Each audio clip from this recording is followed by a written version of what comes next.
Hey, sleepy minds. I'm the sleepwalking historian, where history drifts like dreams. Tonight's tale might just lull you to sleep. But first, don't forget to follow for more bedtime journeys through the past. Hey guys, tonight we take a long, slow walk into a world you probably wouldn't want to live in, especially if you're a woman. You're in ancient Persia, under the starlit vastness of an empire that once stretched from India to the Mediterranean.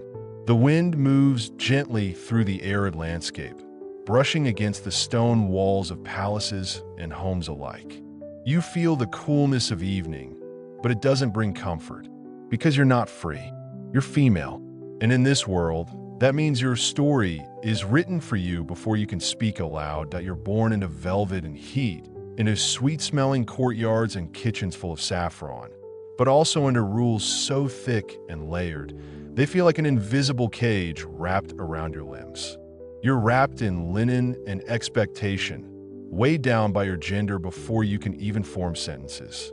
Your name may never appear in records. Your voice, trained to stay quiet. And if you thought this was just about clothes and curfews, oh no, this is about ownership, because you, my friend, are considered someone's property. You might not survive this journey, not because of war or famine, though those are always floating somewhere on the horizon, but because every year of your life is a test of how well you fit into a mold you didn't choose. There are beautiful things in this world, sure. Music played on delicate lutes, sunrises over mountains, poetry inscribed into clay, but you're not exactly allowed to chase any of them.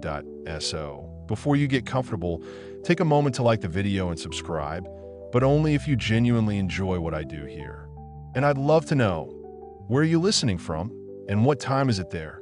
Now, dim the lights, maybe turn on a fan for that soft background hum, and let's ease into tonight's journey together.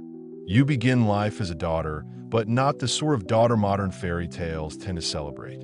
In your family, your arrival is met with mixed emotions. If your father is powerful or wealthy, your birth might be a minor footnote in the household records. A son, trumpets. You, a resigned sigh, followed by quiet prayers that you'll at least grow up pretty. Your first cries echo in a world where lineage is currency and female children are considered bad business investments. You don't get a lot of room to simply be. You're monitored, groomed from the start. By age 5, you're already being taught to move gracefully, keep your voice down, and always defer to men. Your toys, if you have any, might include dolls or tiny looms, not for fun, but as training tools. You learn to watch the world from behind curtains, both literal and figurative. The garden becomes your kingdom, the only place you're allowed to wander unsupervised. You memorize the way the pomegranates swell under the sun, and you start to wonder, what's outside the gate? Your elders don't encourage curiosity. The more obedient you are, the more praise you get. The ideal girl is quiet, clean, respectful. Too much laughter? Suspicious. Too many questions? Dangerous. That soft giggle you just let slip? Careful, it could draw the wrong attention from the wrong uncle, and suddenly your whole future changes. And oh, the futures they imagine for you. From a startlingly young age, you're already part of strategic calculations. One day, you overhear your name paired with a much older merchant's son. He's rich, and your aunt whispers with a smirk, missing 3 teeth. Historians still argue whether betrothals at this stage were merely symbolic or if they cemented real legal consequences. But for you, it feels as real as the gold ring someone's already crafted for your tiny finger. Outside, your brother races across the courtyard with a wooden sword. Inside, you stitch patterns onto silk and try not to sigh too loudly. You get sword lessons. You get threading lessons. And if you ask why, the answer is always the same, because you're a girl that by the time you're 9 or 10, you're already viewed as almost a woman. Yes, puberty hasn't officially kicked in, but socially, your countdown has begun. There's a private ceremony to prepare you, whispered rites involving herbs, prayers, and female elders. Some of it feels mystical, even sacred. Other parts? Let's just say they involve more prodding and scrutiny than comfort. Point one unusual tale that floats through the halls is about an astrologer who once refused to match a wealthy man's daughter in marriage because her birth star leaned toward rebellion. Did that really happen? No one knows for sure. But the story is told to remind you that the stars might save you if you're lucky, but usually they don't. And so, you adapt. You learn when to speak and when not to. You practice bowing just the right amount. Your smiles are measured, your sleeves always pulled low. Somewhere deep inside, your own dreams are curling up like parchment in fire, reduced to warm little wishes you dare not name. Your mind begins to split in two. The part that survives the present, and a secret part that dreams of running barefoot through open streets, shouting nonsense into the sky.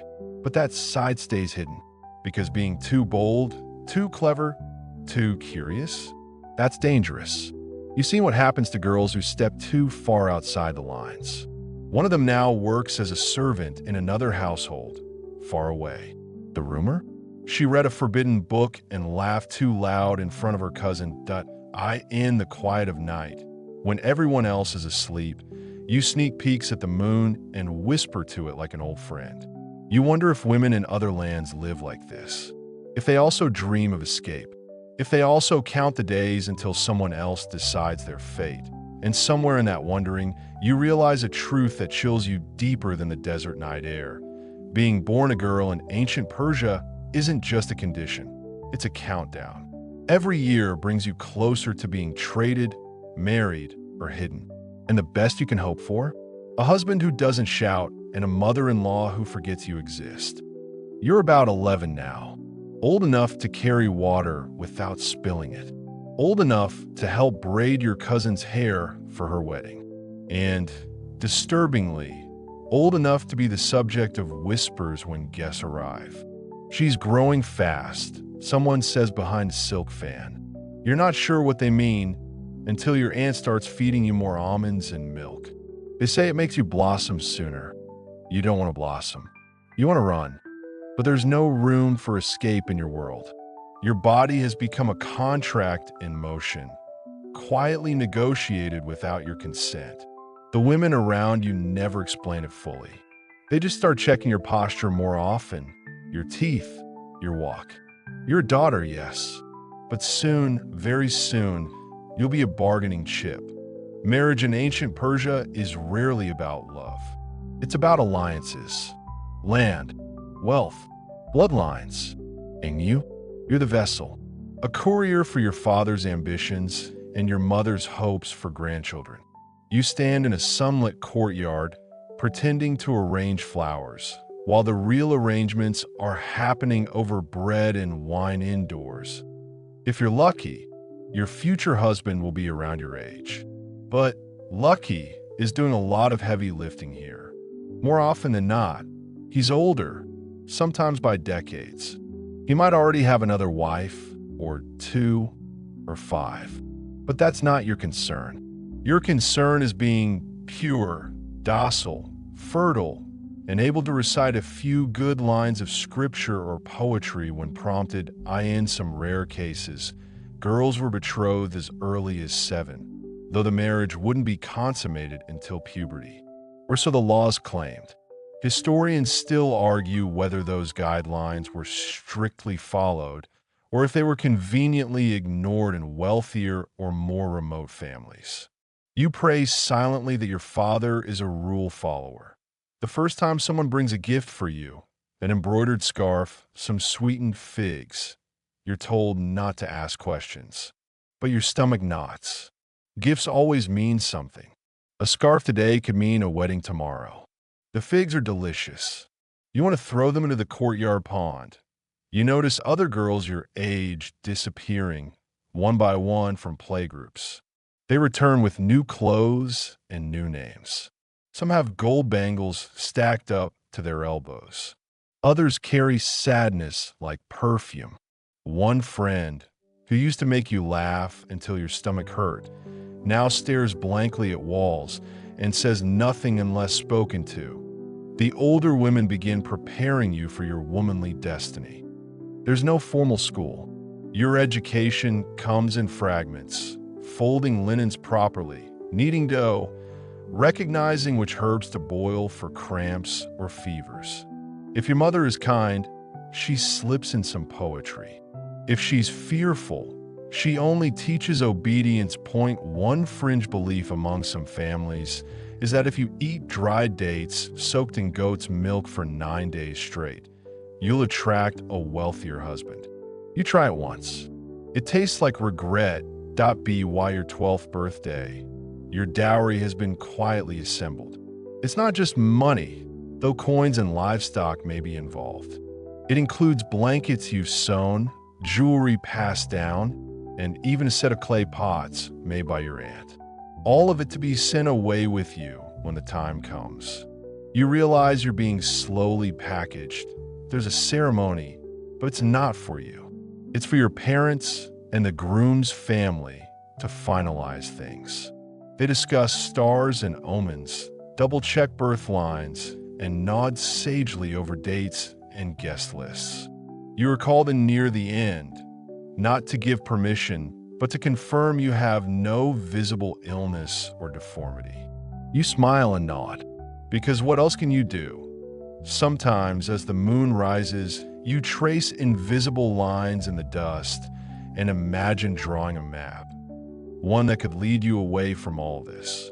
A secret route to a temple city, maybe, or a caravan disguised as traders that might take you far across the Zagros Mountains.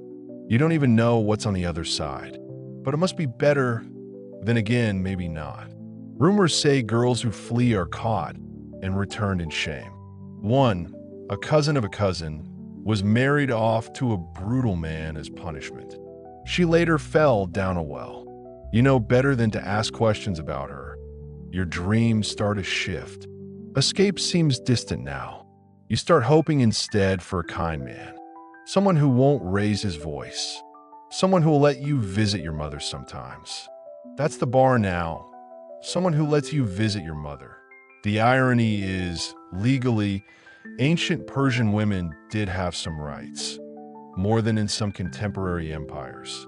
They could inherit property in rare circumstances. Noble women could act as guardians.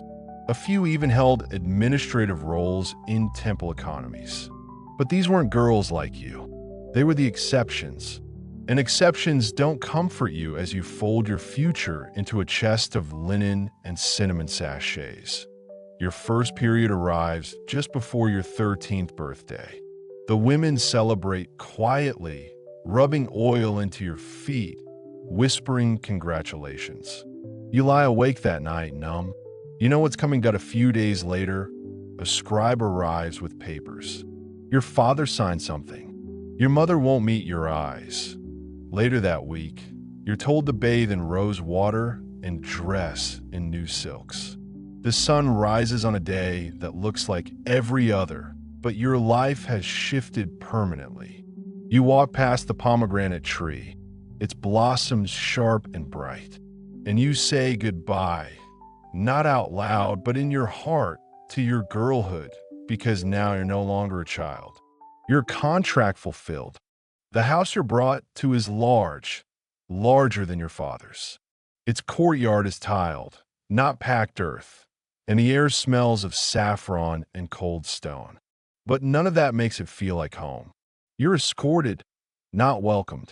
Women you don't know usher you from one room to another, adjusting your veil, checking your posture, murmuring things you can't quite catch. You don't even see your new husband right away. This day isn't about him. Not really. It's about transferring you like goods, but more delicate. The room you're placed in is soft and bright and utterly unfamiliar. You sit on the edge of a divan while a girl your age, maybe younger, offers you water from silver cup. You notice her wrists. No Bangladesh, likely a servant, or worse, a concubine in training. She doesn't speak much, just gestures politely. Her eyes don't meet yours, and somehow, that says more than any words could. Girlhood in ancient Persia, you now understand, ends not with a birthday, but with a threshold. And you've crossed it. Your daily routine shifts dramatically. No more running errands for your mother or giggling with cousins over hot bread. Here, everything is quiet, controlled. You're expected to learn your new household's rhythms quickly. When your husband dines, how his tunics should be folded, and which of his sisters disapprove of you. Spoiler, most of them. And let's talk about those sisters-in-law for a moment. You'd think fellow women might be allies. But here, they are your first test. They watch your every move, how you dress, how much you eat, whether you remember names. One incorrect greeting and you're labeled either uppity or stupid. No in between. Girlhood didn't just end. It's been retroactively erased. Now you're a wife. And even though you don't feel like one, not emotionally, not physically, not even legally in your mind, you're treated as such in every way that matters to the adults around you. On paper, marriage in ancient Persia could be surprisingly complex. There were various forms: full marriage, patiawasai, temporary unions, and even concubinage contracts. Historians still argue whether temporary marriages were widespread or just elite loopholes. But in your case, there's nothing temporary about this. This is the long game. You're in it for life. The first few weeks blur together. You memorize 1,000 small rules. Don't sit in the sun too long. Don't speak before your husband's mother does.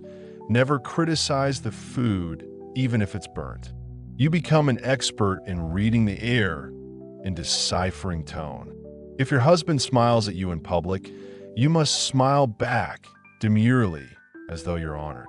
If he ignores you, you must do the same with twice the grace. You start to see how power flows through silence here. The louder women are never the most influential. The real power is quiet, veiled, gliding from room to room with soft footsteps and sharper glances. The matriarch, the true ruler of this household, isn't the one yelling about chores. She's the one making sure you never get the good seat at dinner, that you're expected to show signs of maturity, wisdom beyond your years, restraint, endless patience. But you've never been allowed to become mature. You were simply handed a veil and told to act the part. It's like being told to perform a play with no rehearsal, in a language you've barely learned. And then there are the inspections. Yes, inspections. Not always official, not always spoken aloud, but constant. From servants to aunts to your husband's business partners' wives. They all take note of how you carry yourself. Do you seem obedient? Fertile? Quiet? Are you behaving like a proper Persian woman? Here's a fringe belief for you. Some families swear that burning the first strand of a new bride's hair in sesame oil can ward off bad luck and infertility. You're not sure whether to laugh or be terrified when an older aunt approaches with a clay dish and a flame. You let her burn it. You don't ask questions. One morning, you overhear two women gossiping about another bride in the neighborhood. She refused to veil before her husband's cousin. One says, and now she's not allowed to leave the house for a month. You sip your tea and wonder if that would be worse or better than your current situation. Your husband? Let's talk about him. You've seen him maybe 3 times in passing. Once, he nodded at you while mounting a horse. Once, he touched your shoulder lightly as he passed you in the hallway. Once, he asked you to fetch his writing tablets. That's it. No deep conversations. No candlelit walks. Certainly no affection. His world is outside the house, in courtrooms and caravanserais. Yours is inside, confined to the rhythm of the loom and the kitchen. Still, you're expected to act like his partner. Or, more accurately, like his obedient shadow. You begin keeping a mental list of his preferences. Which sweets he likes, how he folds his sleeves, will he prefer silence during meals. This is what marriage means here. Not mutual trust or companionship, just accommodation. You twist yourself into smaller and smaller shapes to fit into his life. But even here, even in this gilded cage, your mind still flickers with questions. When you press your cheek against the cool marble of your window ledge at night, you wonder, is there any place in this empire where women walk freely, where their names are written in history scrolls without footnotes or disclaimers? Once, during a particularly long afternoon, you find a scrap of poetry tucked inside a book of household records. It's from an old priestess who served a long-lost goddess. The lines are faded, but the sentiment is clear. They cage my voice in clay walls, but I still sing through the cracks. You don't know her name, but somehow, she feels like your only friend in this new life. The wedding ceremony is over, the formal greetings exchanged, and now your real role begins, centered around a topic no one speaks of directly, but everyone is thinking about: your virginity. It's like a quiet drumbeat under every conversation, every glance sent your way. You can feel it in the way the older women inspect your gate, how the house servants avoid meeting your eyes, and especially in the way the sheets are prepared for your wedding night. There's no gentle transition here, no loving prelude. You're expected to fulfill your duty as a wife immediately. And by duty, they mean prove that your body has never known another man. Forget the poetry, forget the ceremonial oil baths. This is what it all comes down to. One event, one piece of stained cloth, and a dozen prying eyes waiting to confirm the result. Virginity in ancient Persia is not just a private matter. It's a public asset, a certificate of family honor, a transactional receipt. And you're the proof. The pressure is suffocating. You've been lectured gently, awkwardly, sometimes terrifyingly, by older women who described what's supposed to happen. Some whispered things you barely understood. One aunt simply clasped her hands and said, "Don't cry. It only makes them more proud." You're not sure what she meant, but it haunts you anyway. That night, as the household sleeps, or pretends to, you're led to a chamber perfumed with rosewater and anxiety. Your husband arrives much later, after his own round of congratulations, and though he seems indifferent, the weight of tradition presses down on you both. You lie still, eyes fixed on the carved ceiling, wondering if you're about to disappear entirely. Historians still debate whether all social classes in ancient Persia practiced formal virginity verification. Some argue it was mostly elite families or Zoroastrian lineages that made a spectacle of it. But for you, elite or not, the expectation is crystal clear. If the cloth is clean, your entire family could face shame. Your mother's eyes, as she kissed your forehead earlier, said it all. Don't fail, there's a cloth placed nearby, subtle but very much present. You hate that it exists. You hate what it represents. You hate that you're afraid of it. Because you understand, no matter what happens tonight, you won't be remembered for how you feel. You'll be remembered for what it proves. And here's where it gets darker. If the cloth isn't satisfactory, there could be consequences. Not just for you, but for your entire bloodline. In some regions, a new bride accused of deception might be sent back to her parents in disgrace, or worse, passed around from medical inspections by midwives and elders. There's even a bizarre fringe tale about a mother-in-law who employed a purity tester, a local healer who claimed she could tell a woman's chastity by her wrist pulse. You don't know if it's true, but the story circulates often enough to sting that in your case, things are silent afterward. The cloth is taken. No one says a word about it the next day. No press, no sham, just silence, which, oddly, feels like the best-case scenario. You exhale for the first time in what feels like days, But that relief doesn't last long. Because now that you've proven yourself worthy, new expectations descend like hawks that you're expected to become pregnant quickly.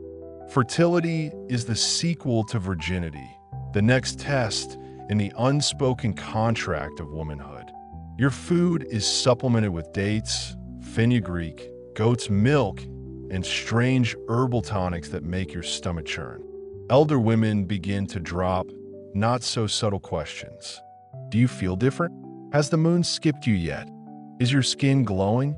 If a few months pass without news, the tension builds. Women begin touching your belly as if their fingers can coax life from it. Your mother-in-law starts lighting extra incense and praying louder. A priest is summoned to offer a blessing, more for your womb than for your soul. Somehow, your body is no longer just your own. It's a communal project now, a potential factory for lineage. You've become a shrine for future sons. If they come, you've heard stories, of course, of brides who couldn't conceive within a year being pushed aside, replaced, or forced to accept concubines into the household to assist. No one says it directly, but you know, if the baby doesn't arrive soon, your place in the home becomes fragile. And the irony is, men are almost never blamed. Male infertility? Practically a myth in this world. If a couple remains childless, the issue is assumed to be yours. Even if your husband is barely ever around, even if he's sickly, even if he's rumored to have sired 0 children in a previous marriage. One quirky but deeply symbolic tradition you encounter involves pomegranates. Women in the household encourage you to eat them often, saying it blesses the womb. You're given necklaces with tiny silver pomegranate charms, and a few older relatives even insist that rubbing pomegranate juice on your wrists brings fertility. It stains your skin and lingers long after you wash it off. You wonder if they'll notice if you stop doing it. When the first signs of pregnancy finally arrive, nausea, missed days, a strange new heaviness, you're relieved and terrified. The news spreads faster than you can process it. Suddenly, everyone is congratulating you, treating you with more respect. You're offered better food, softer pillows. Even your husband nods at you more often, like you're finally becoming useful. But don't get too comfortable, because now the stakes are even higher. You must carry the pregnancy to term. And if you want to stay important in this household, the child must be a boy. You overhear a whispered conversation between 2 aunties. If it's a girl, they'll just try again. But if she keeps giving girls, the sentence ends with a shrug. One historian suggested that in ancient Zoroastrian communities, there was spiritual merit in bearing sons who could care for family altars and inherit property. But daughters? Not so much. They need dowries. They'd be married off. They were someone else's investment. As you lie awake at night, one hand on your growing belly, the echoes of 1,000 expectations swirl around you. You wonder, again, who the child will be. You wonder who you will become. You hope the baby doesn't carry your fear. Your belly swells, and so does the pressure. Day by day, the household begins to revolve around you. Not because you're revered, but because you're a vessel now. Every glance, every plate of dates pressed into your hands, every prayer murmured by passing elders, they're all reminders that your primary job is about to deliver results. Literally, there's a quiet urgency in the air. You can feel it in the way the cooks begin adding saffron to your meals, and in how the older women suddenly hover more than usual. Some seem eager to help. Others look as if they're waiting for you to fail. Your mother-in-law now smiles more often, but it's the tight-lipped kind that seems conditional. Her eyes glance often at your belly, then at the door, as if checking how long she'll have to wait before she can tell her friend she has a grandson. Marriage in ancient Persia is often thought of today as a sort of social contract. But really, for women, it's more like a merger. You've merged your body, your reputation, your future into a household you barely knew before walking into it. Love? That's extra and rare. You and your husband speak more now, though not deeply. He asks how you're feeling. You say fine. He nods. There's no talk of cravings or names. No shared jokes. Just polite inquiries, like he's checking on the progress of a very large and unpredictable shipment. You try not to mind. After all, everyone says it could be worse. Your cousin, married off to a soldier, only sees her husband once every 6 moons. And her only child, after 2 miscarriages, is a daughter. Last time you saw her, she whispered, "They treat me like I'm cursed." At least here, you have clean water, plenty of food, and a midwife who seems to know what she's doing. Her name is Vahida, and unlike the rest of the household, she treats you like a person. She presses your abdomen gently, listens to your breath, and once even said, "You don't have to smile all the time, you know." You nearly cried. Historians often praise ancient Persian medical practices, especially among Zoroastrian healers, who recorded detailed herbal remedies for women's health. There are texts that mention womb warmth and female winds, strange terms for conditions that sound suspiciously like anxiety or hormonal changes. You wish someone would just call it what it is: fear wrapped in ritual. But let's be clear, this pregnancy is not about you. It's about continuing your husband's lineage. You're treated with care, not out of compassion, but because the heir is inside you. And if you think that's grim, just wait for the next stage, because eventually the day comes, labor begins at dawn.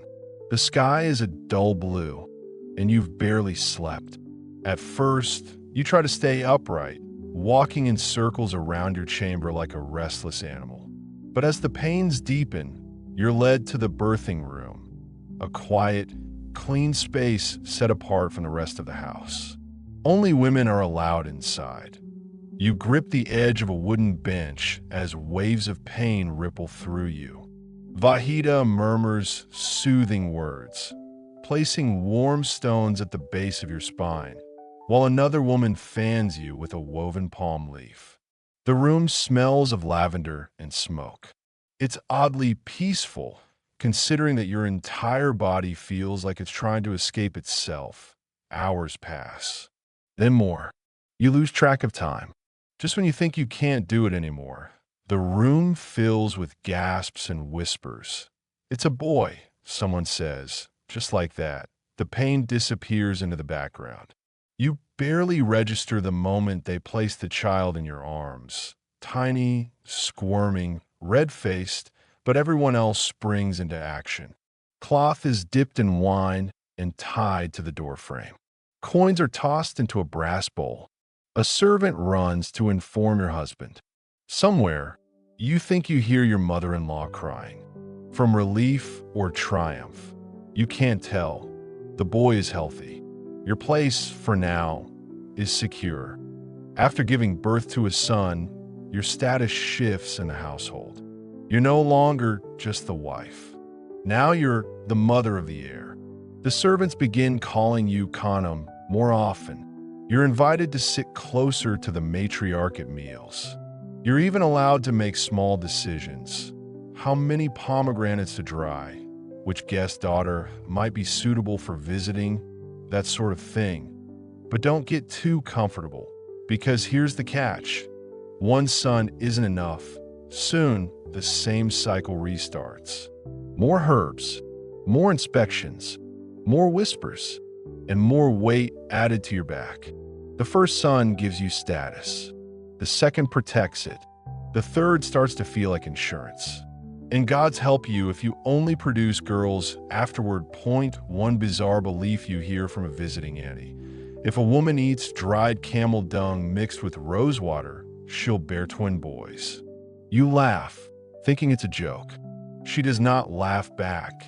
Your body, already tired, becomes a battlefield of silent expectations.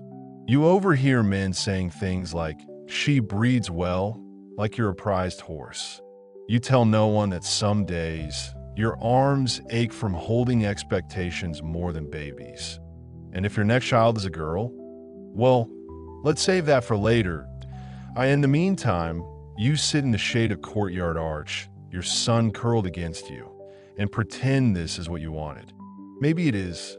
Maybe in another life, under another sky, you might have been a poet or a priestess.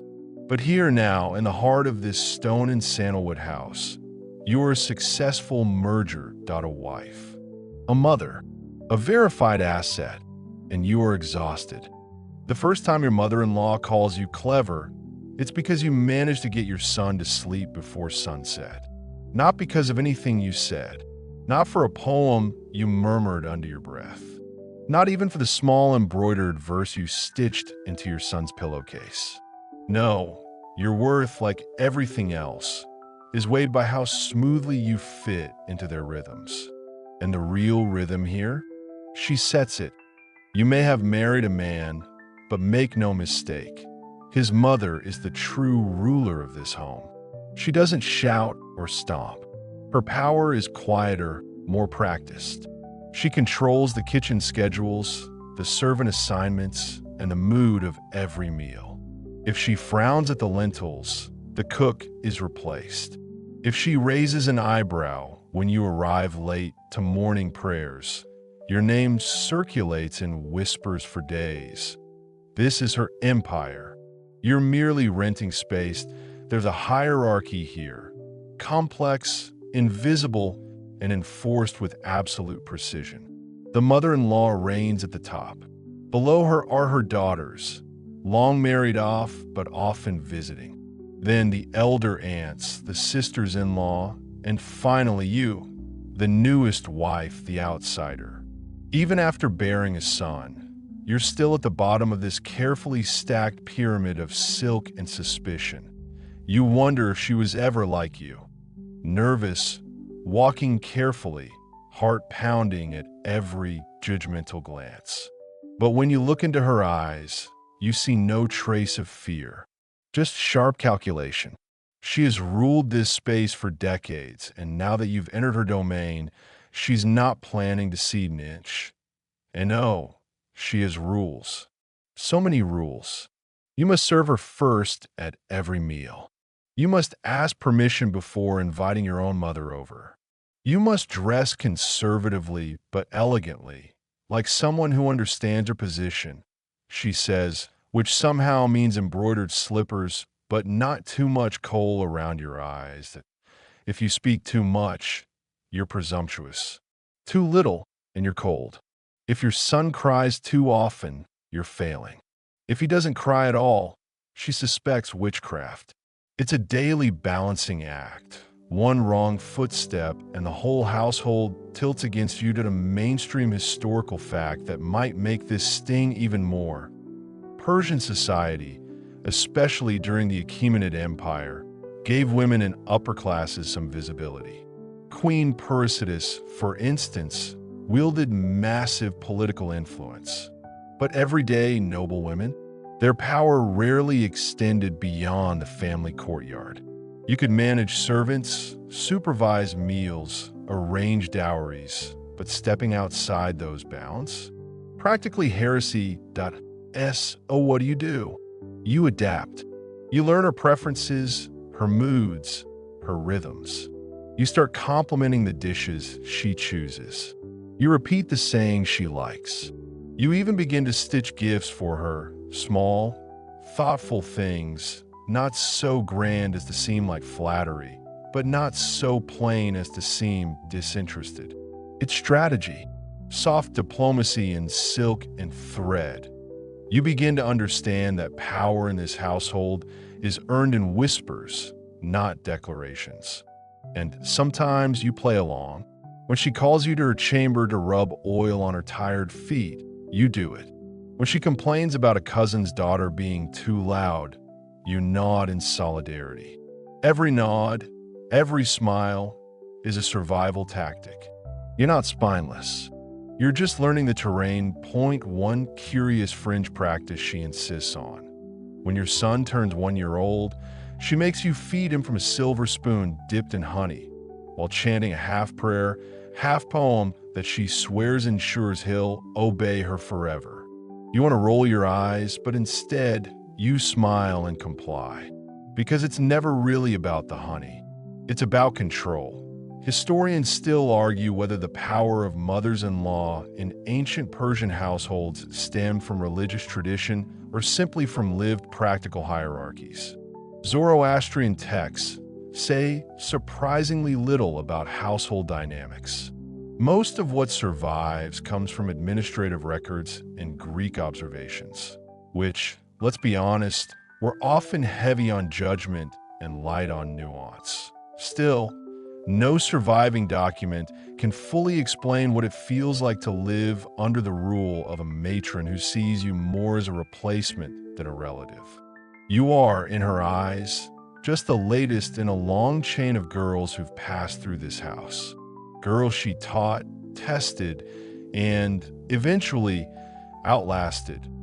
Once, while combing your hair, she tells you about her own wedding. How she cried for 3 days and then decided never to cry again.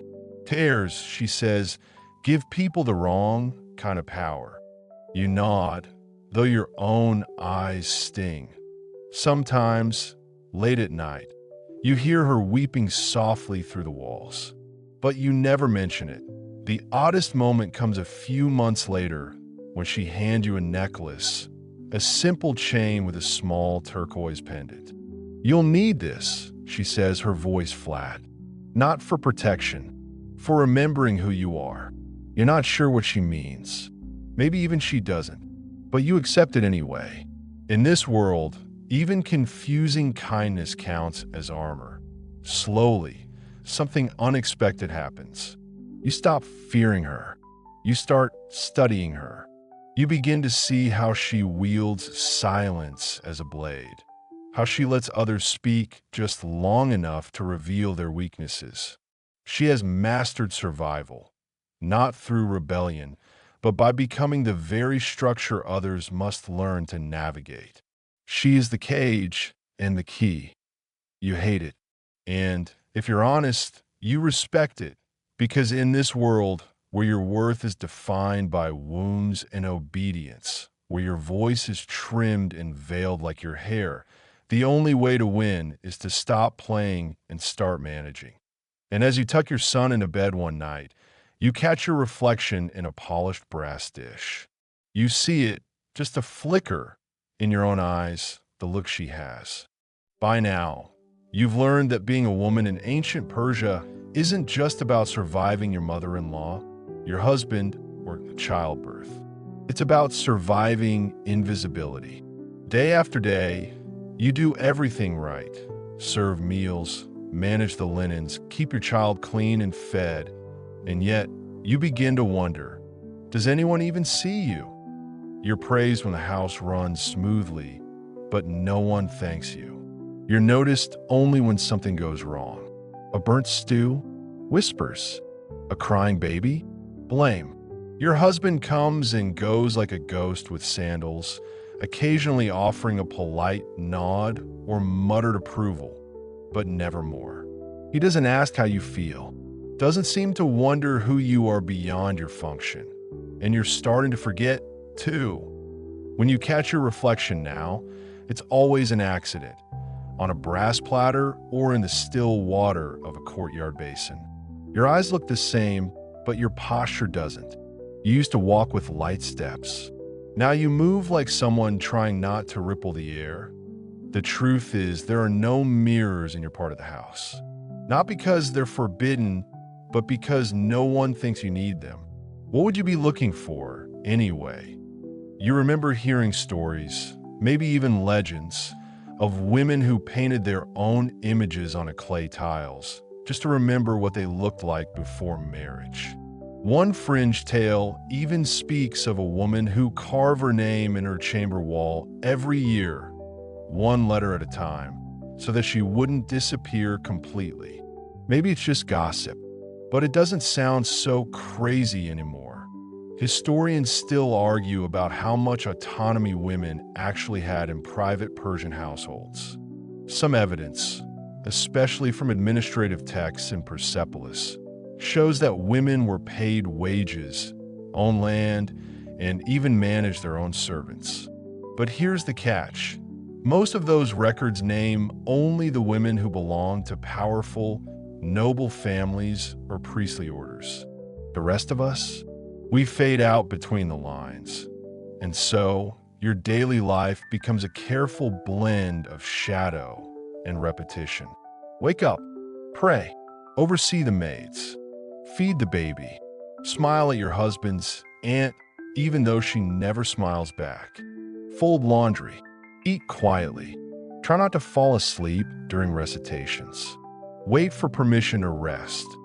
Your identity is not yours anymore. You become the wife, the mother, the daughter-in-law. Each role is a title that smooths out the individual underneath. Sometimes, late at night, you repeat your own name under your breath, just to remember the sound of it. There's a small joy in routine, though. You begin to find beauty in details no one else notices. The delicate pattern of light across the floor at dawn. The sound of your son's breath as he naps. The satisfaction of a perfectly balanced oil lamp. These moments don't ask for applause. They just are. And maybe that's what makes them feel like yours. Still, the ache of invisibility clings to you. You try to write sometimes in scraps on clay shards you hide in a linen bundle. Just small things.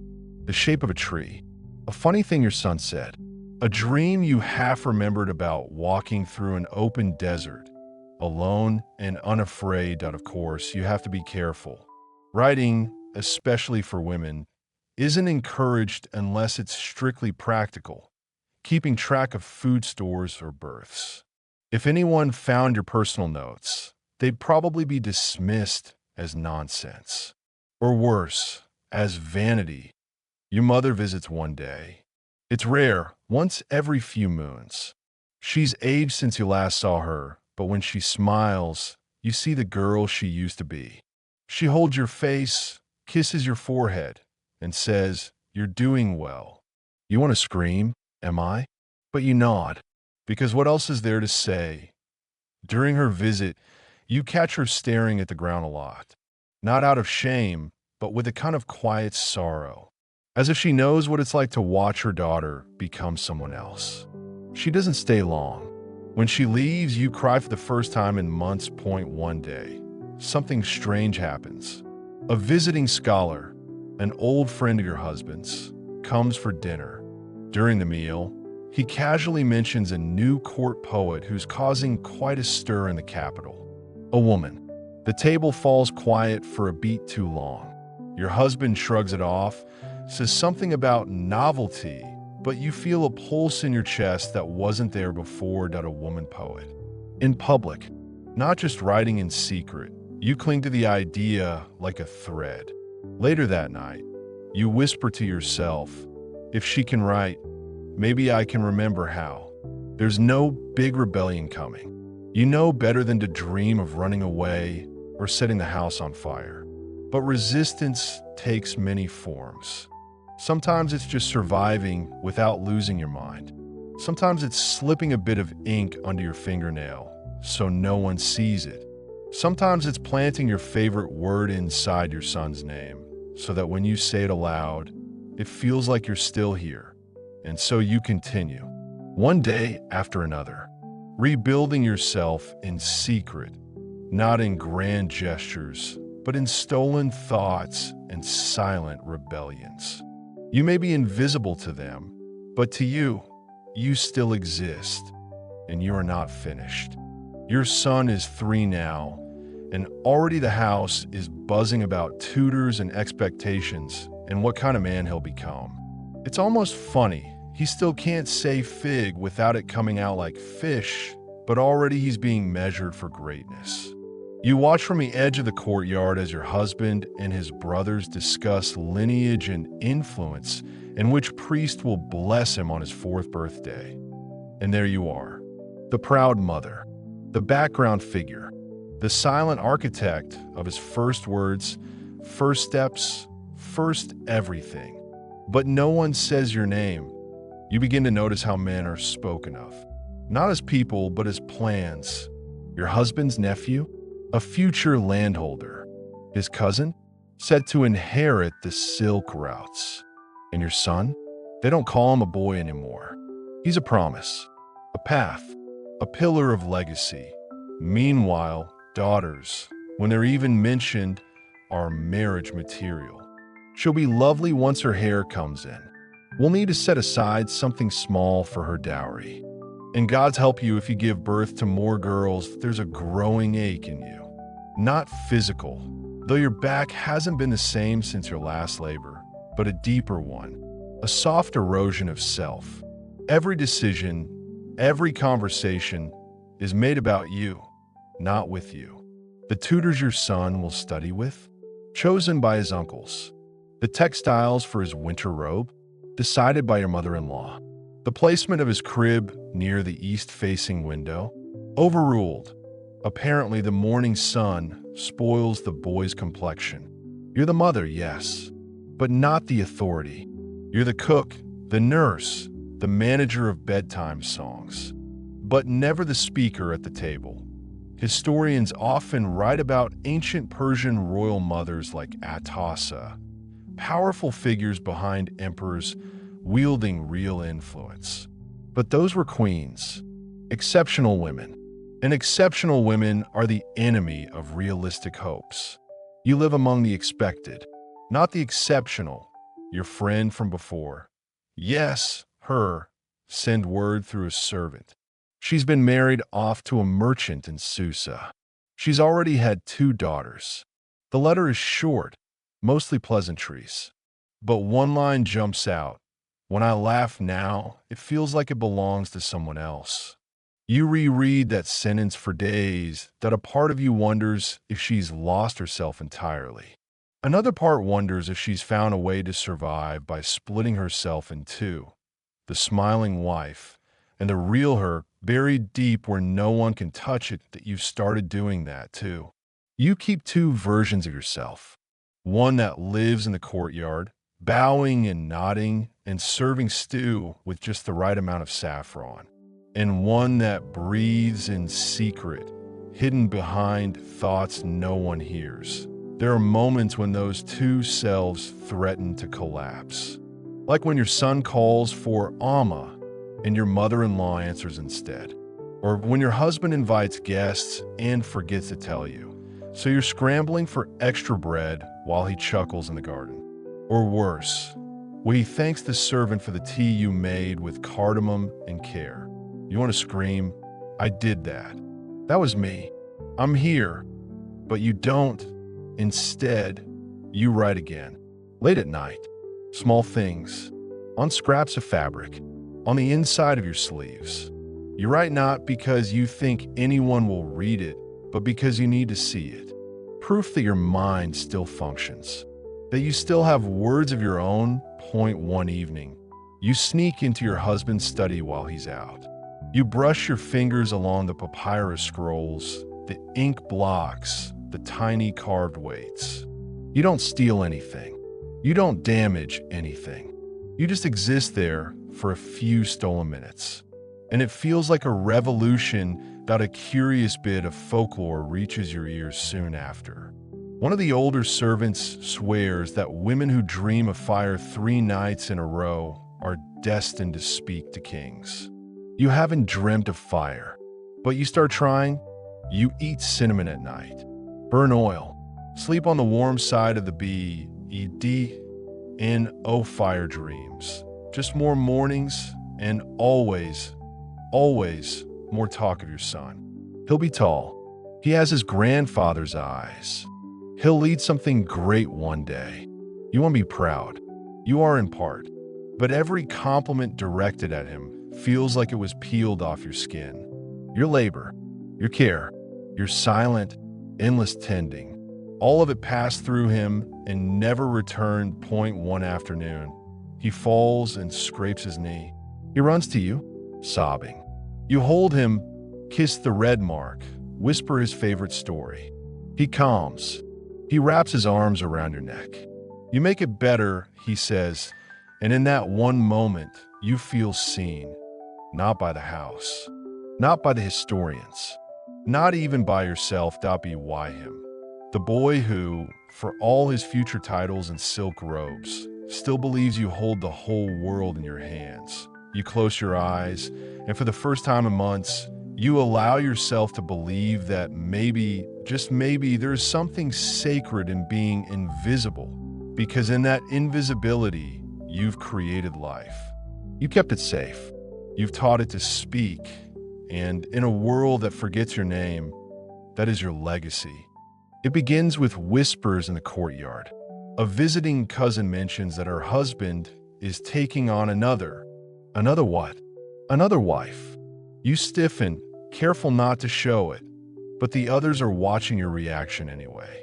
It's always a test, whether you'll flinch, laugh it off, or pretend to know your place. You sip your tea, quiet, composed, but inside, your mind reels. Polygamy isn't new to you. You knew, even before marriage, that men, especially those with means, could take multiple wives. It was allowed, accepted, even expected in certain circles. What you didn't realize was how often it was wielded like a sword. Not for love, not for children, but for control. Your husband hasn't said anything. Not yet, but you can sense something shifting. He's spending more time away, visiting the market districts more often, attending temple rituals he once sent servants to perform in his place. You ask nothing. You're not supposed to, but you listen harder than ever. Historians still debate whether Persian men truly kept full harems or if the image was exaggerated by Greek chroniclers trying to make Eastern courts seem decadent. But one thing is clear. Among the noble class, a man with more wives wasn't scandalous. It was respectable. It meant he had wealth, influence, and, most importantly, options. You begin to notice little signs. New cushions ordered. A second copper mirror arrives, still wrapped in linen. Your mother-in-law asks you, one morning over dried melon, "Would you like a helper around the children?" You smile thinly and excuse yourself that a helper is not a helper. She's a replacement, a shadow self, a soft-footed threat with a coal-lined smile. And then, one day, she arrives, not with trumpets, not with ceremony, just with a servant leading her by the hand and a trunk full of embroidered silks. She's younger, maybe 16. Her eyes are lined in charcoal, her wrists covered in bangles. She bows too deeply when introduced to you, which somehow feels like mockery. Your husband avoids your gaze the rest of the day. The second wife isn't placed in your room, of course. She's given a separate chamber, smaller than yours, but still fine. And from the start, the hierarchy is clear.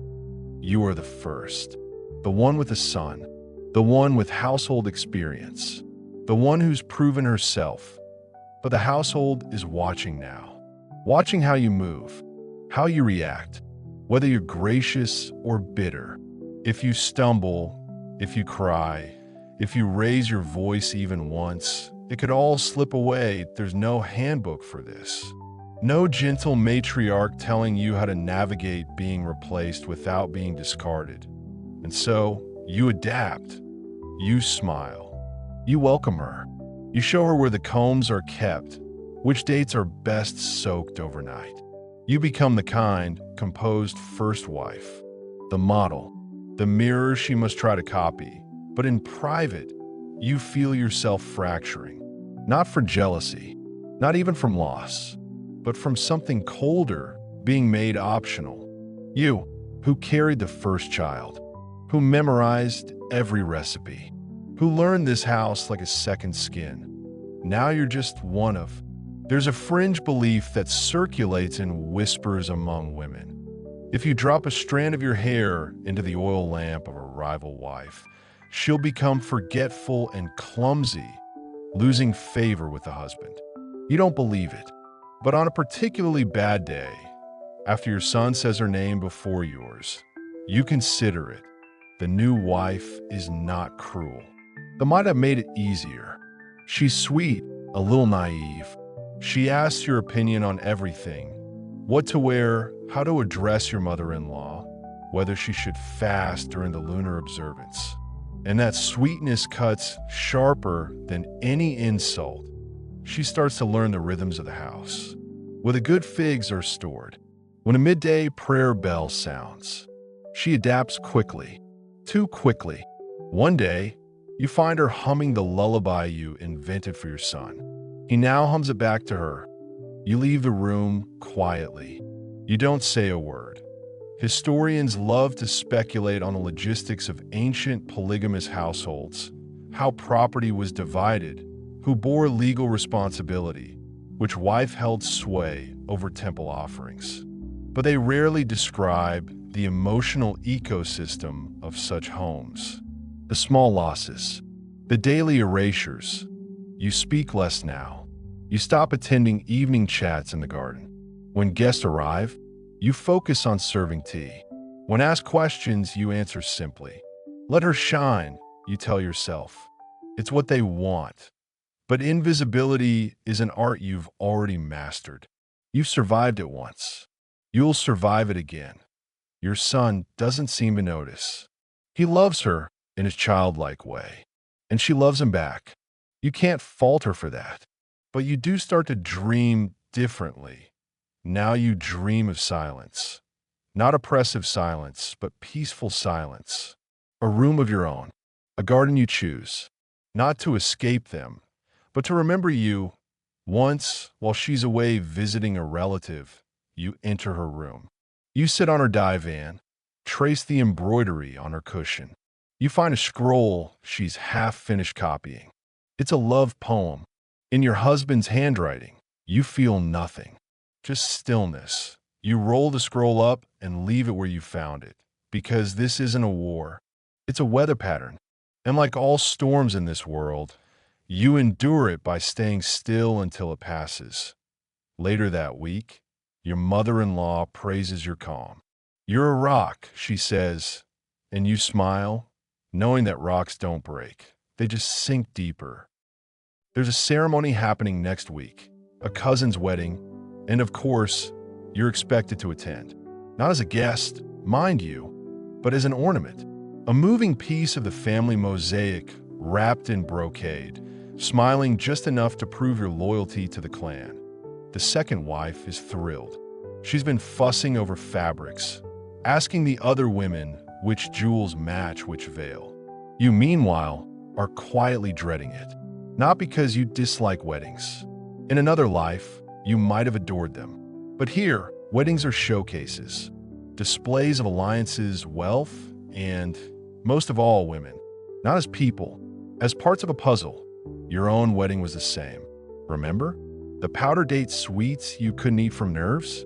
The old aunt who whispered, smile, but not too wide. It looks desperate. The quiet panic in your stomach while everyone else clapped. You didn't marry a man. You were absorbed into a system. This time, you're more prepared. You choose your dress days in advance. A deep purple silk that once belonged to your husband's sister. You instruct the maids to oil your hair and press your veil until not a single crease remains. You even let your mother-in-law dab saffron water behind your ears. You do all this not for pride, but for armor. Because you know what this really is. A parade of comparison at A.T. the wedding. The courtyard is lit with fire bowls and brass lanterns. The air smells of clove and ash. There's music, of course, pipes and low drums, and laughter that always seems just a little forced. You sit near the edge between two other wives, one older, one newly pregnant. They gossip about dowries, fertility charms, and which bride cried during the foot washing. You nod, sip your pomegranate juice, and try not to vanish. Historians note that Persian weddings, especially among nobility, were elaborate affairs, days of feasting, symbolic gestures, and ritual blessings. One practice involved circling a fire together to symbolize mutual duty. Another, less-known tradition included the veil tug, where older married women would gently pull on the bride's veil for good fortune or to test the fabric. No pressure as the new bride enters. All gasps and gold thread. You watch her. She looks terrified. You want to tell her it's okay to be. That fear is the quiet sister duty. That she'll lose herself a little, but she might survive. You don't. You just raise your cup in her direction. The younger wives sit straighter when your husband walks by. You see it. The barely hidden flicker in their lashes, the modesty draped in performance.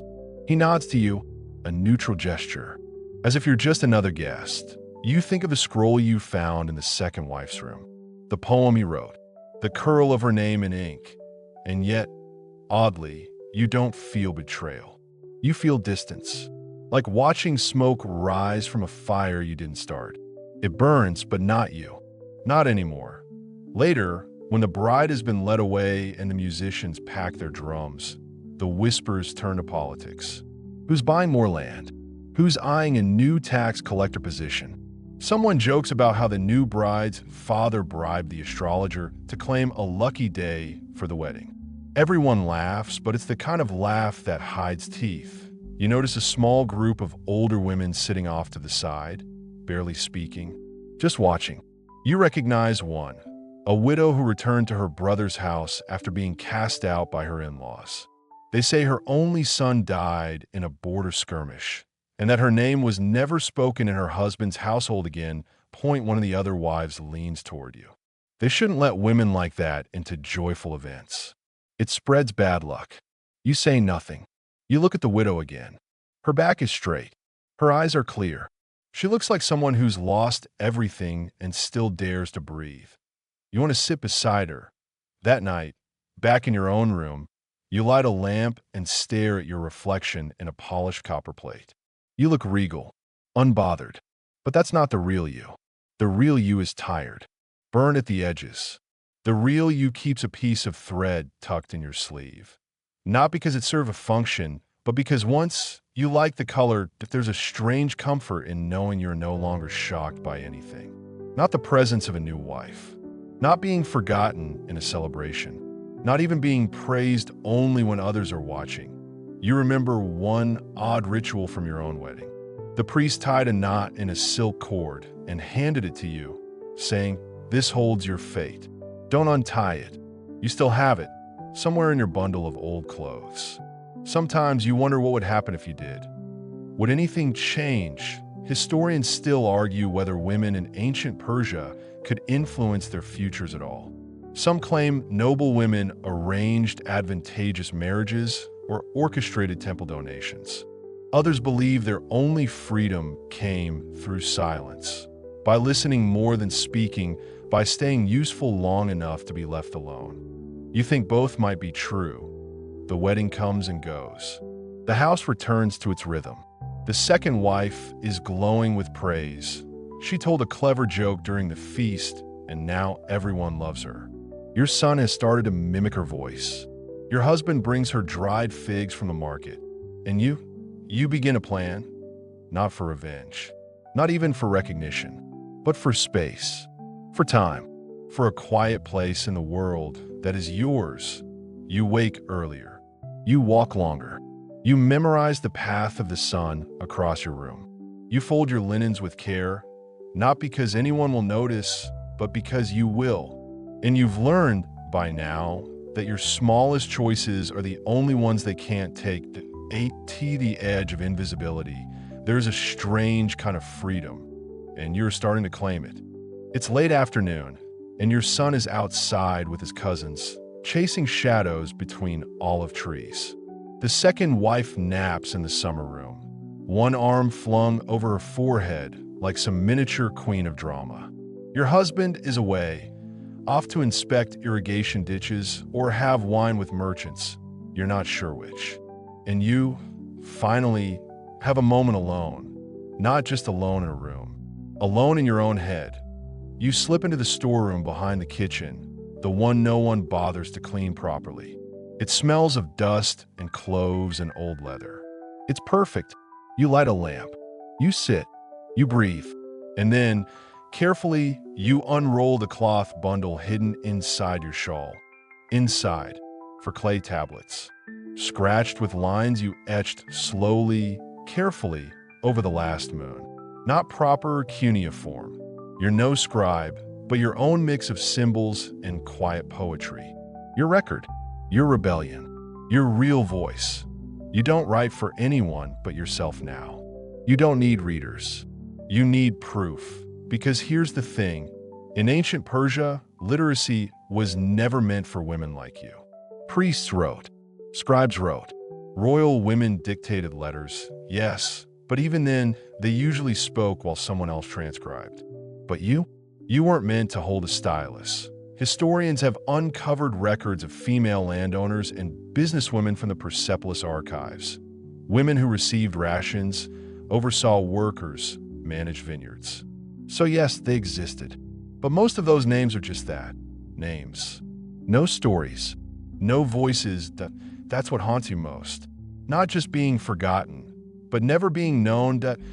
You write what no one asks for, a memory of your first rainstorm after marriage, a description of your son's laugh, a line about how boiled quince smells like sorrow. You press your thoughts into clay, not because they'll survive, but because you need them to have happened. Somewhere out there, a few women's voices have made it through time. The poet in Hedwana, though she lived long before your era, is often cited as the first named author in history. You read about her once in a scroll your husband brought home. You remember one line, I, the high priestess, I carried the ritual basket. The repetition struck you, like she was clawing her way into memory by force. You don't have a ritual basket. You have fig stains on your sleeves and a back that aches from lifting your son too many times in one day. But you also have you, and that's enough. Point one day, your son finds one of your tablets. You freeze. He holds it up and asks, is this a story? You nod. Is it for me? He adds. No, you say, gently taking it back. It's for someone who forgot they were real. He doesn't understand, but he smiles anyway and runs off. That night, you wrap the tablets tighter and hide them deeper. You can't risk discovery. Not yet. There's a strange power in this secrecy. It makes you feel more alive, more present, like you've built a second self under your skin, one that writes and thinks and breathes in full sentences. The outer self still smiles, still obeys, still pours saffron tea with the grace of a trained bird. But beneath, you are sharp, whole, awake. Your mother-in-law, who notices everything, starts watching you differently. She asks once, what have you been doing with your free time? You smile. Praying. It's not a lie. Writing is its own kind of prayer. Point one fringe belief you remember from childhood. Women who wrote their dreams down on papyrus would be reborn as hawks. Free. Fierce. Above it all.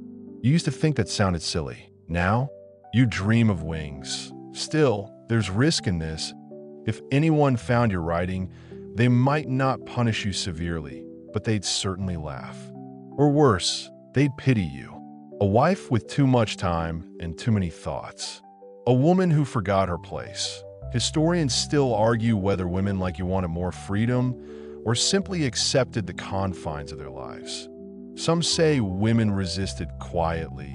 Others believe resistance itself is a modern fantasy projected backward. You think the truth lies somewhere in between, because here you are, not marching, not shouting, not breaking laws, just existing more fully than anyone expects. And isn't that its own kind of revolution? Your son begins to ask more questions now. About the moon, about why some people cry at prayers, about what the stars are made of. You tell him stories. Not the official ones, not the dry temple myths. Your own. Stories where girls escape through mirrors, where women become birds, where names are never forgotten, One night, he asks, "Will you write these down?" You pause. Then you say yes. Because someday, someone should know that you were here. That you are not just a wife, or a vessel, or a pair of soft hands serving bread. You were a mind, a voice, a fire hidden but steady. And you're still writing. You don't see the letter when it arrives. It's handed to your husband by a young courier with dust on his robes and nervous eyes. You hear about it from the second wife, who hums while refolding linens. He's been summoned. North, maybe weeks. She says it casually, like she's mentioning the weather. But your heart stirs, not with worry, but with relief that he leaves 2 days later with servants, horses, and too many cloaks. You kiss your son goodbye at the gate, but your husband doesn't ask for one from you. He leaves like he's merely passing from one room to another. And now, the house feels different. Not empty, exactly, just lighter. The constant weight of performance eases. You walk a little slower, breathe a little deeper. For the first time in weeks, no one is asking you to explain a prayer, bless a ledger, or smile across a table you didn't want to set out of course. His absence doesn't erase the rules. Your mother-in-law still expects daily reports. The second wife still curtsies at the wrong time and asks you how to arrange honey cakes. But without him, without his shadow over every conversation, your words seem to carry a touch more weight, that you're surprised by how quickly you begin to enjoy it, that a new rhythm emerges. You rise early, not because you must, but because the garden is silent then, and silence is rare. You sit near the lotus basin, watching the breeze stir the water, and you listen, not for gossip or orders, but for yourself. You begin to write more. Braver. You start to shape names, your own, your son's, your mother's. You even dare to etch a thought about him, your husband. Nothing cruel, just a moment. The first time he handed you a bowl of fruit and smiled without expectation. It's the only time you ever felt something like possibility between you. You write it down and then cross it out. Too dangerous. But still, you wrote it. You start asking questions again. Quiet once. You visit the steward and ask how grain stores are tallied. You listen to the way temple taxes are collected. You ask the elder cook how recipes change in winter. Each answer feels like a pebble in your palm. Small, ordinary, but proof of the world's shape. You begin collecting these pebbles. One day, you find your son tracing symbols in the dirt. Not proper writing, just squiggles. But you kneel beside him and you guide his hand. That one means tree, you say. That one is sun. Where did you learn these? He asks. You smile. I listened. Historians often puzzle over how knowledge was passed in ancient Persia. Formal schooling was mostly for boys, usually in priestly or elite families. But informal education, that happened in kitchens, in gardens, in whispered prayers between mothers and sons. You are not a scholar, but you are a teacher. And your son, without even knowing it, is becoming a student.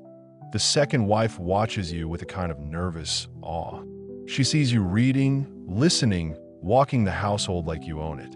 She asks, once, do you ever wish you were born a man? You almost laugh. No, you say, I just wish men were taught to listen. She doesn't understand. Not yet. But she will. There's a fringe custom you remember from a traveling merchant. In certain villages along the Caspian, women would weave messages into the hems of their robes. Patterns that spelled names, warnings, poems. Most people saw only pretty stitches. But to those who knew the code, whole books danced at their ankles. You start sewing again. You embroider your son's sash with a line only you will ever read. You slip tiny dotted swirls into the curtain edges of your room. You stitch the word for wind into a pillowcase. Not for art, for record. Because if you can't speak freely and you can't write openly, you can still be known, if only by those who learn your language. Historians still argue whether these hidden practices were common or imagined. Was there really a secret culture of encoded thread work, of women writing beneath notice? There's no definitive evidence. But then, That's the point, isn't it? Evidence is what survives power. Secrets are what survive reality. And reality, right now, is shifting. Your mother-in-law begins to depend on you more. Not out of affection, but efficiency. You're the one who knows which maid lies, which butcher overweights his lamb, which servant boy forgets to stir the stew clockwise. She begins to ask before she decides that it's not power exactly, but it's influence. And that's more dangerous and more thrilling. Still, you're careful. Too much confidence is suspicious. You never correct in public. You never speak first when men are near. You continue to serve tea with a bowed head. But inside, you are building something that you're not sure what yet. Not a rebellion, not a new future. Just a center, a strong, hidden center from which all your actions ripple. You feel it now in the steadiness of your breath, the way you guide your son's prayers, the quiet authority in your glance. And one day, just once, your mother-in-law calls you by your real name. Not wife, not child, but you. The you from before. It's a small moment, but it's a start. The sky changes slowly in the desert. One day it's the color of tin, and the next, it's the soft burn of a fig skin at dusk. And you, who once barely noticed the way light fell across stone, now find yourself reading the sky like it's a letter meant for you alone. Your husband has been gone for more than a month. The house is calm, calmer than it's been in years. The second wife no longer walks like she's being watched. Your son has become a chatterbox, spilling riddles, stories, and questions like spilled seeds. The servants stop pretending they're invisible. Even the olive tree in the courtyard seems to sway more freely, as if the air itself has relaxed. It feels like possibility. But possibility, you've learned, is often followed by punishment. One morning, a rider arrives. Dusty, urgent, and clutching a scroll. The message isn't dramatic, just a summons. Your husband is to return. A family obligation has been settled, and there's business in the southern province. He'll be back within days, and with that, the spell is broken. You don't panic. You prepare. First, you gather your writings. You don't destroy them, but you move them. Hide them deeper, behind the stone basin in the kitchen, under the woven lid of an old grain jar. You don't need to read them right now. You just need to know they're safe. Then you begin to instruct the second wife. Gently, carefully, in the things she'll forget under pressure. Don't greet him first if his boots are dusty. Ask how his uncle is before you mention the temple. She nods, eager to please. You envy her, in a way. She still believes that if you say everything just right, he'll see you. Historians still debate what daily life was really like for wives of non-royal men in ancient Persia. Most records are skewed toward elites, kings, generals, temple scribes. But here, behind the thick mud brick walls of a mid-tier household, the truth pulses quietly. You survive not through obedience alone, but through adaptation. You become fluent in subtlety, a scholar of silence. The second evening before his arrival, you sit with your son under the stars. He's asking about constellations again, pointing with his whole arm, not just a finger. What's that one? The archer, you say. Is he good? You pause. Depends on who he's aiming at. He thinks about that. Do stars ever miss? You smile. Only the ones that move too fast. The wind picks up, and you let him fall asleep on your lap. You hum to yourself, a tune your own mother sang while gutting fish or weaving belts. You remember her voice, not as a sound, but as a texture. Smooth, low, like river stones warmed in the sun. You think about writing a letter to her. Something true. Something not meant to be passed around or praised. Just one woman's voice to another. But then you remember, her hands shook too much to read, even before you were married. You sigh and press the thought into your mind instead. A letter made of memory. The day before your husband returns, a minor panic breaks out. One of the maids broke a wine jug. The second wife flutters, unsure whether to report it or bury the shards. You handle it without fuss. You've stopped fearing blame. Blame is a language you're fluent in. You spend the night cleaning. Not because you must, because you want everything in its place. When he returns, he must walk into a house that runs smoother without him. A house that remembers how to breathe, that he arrives the next day before sunrise, that you're already waiting at the door, your veil tied neatly, your son washed and ready to be charming. The second wife stands behind you, blinking from lack of sleep, perfume a little too strong. Your husband barely glances at either of you. He looks at his son and smiles, then nods at you. Still standing, he says, almost a joke. You don't reply. You bow your head. Inside, you think, still standing, and taller than you know. His return changes the air again. The rooms feel smaller, the hallways shorter. Your conversations shrink to fit his comfort. You don't mind it as much as you expected. Why? Because now you know it's temporary, not his visit, but his power that you've tasted something else. A way of being that isn't bent around his moods. And once you taste it, it's harder to pretend you're content with crumbs. Still, you perform that he asks about the child. You recite milestones. He inquires about household costs. You present a tidy list. He doesn't ask what you've been reading, thinking, or dreaming. You don't offer. And yet, he senses something. One evening, over lentils and roasted squash, he says, "You seem different." You look up slowly. Doi. You seem sharper. You raise one eyebrow, just slightly. It's the squash. I used more vinegar. He laughs.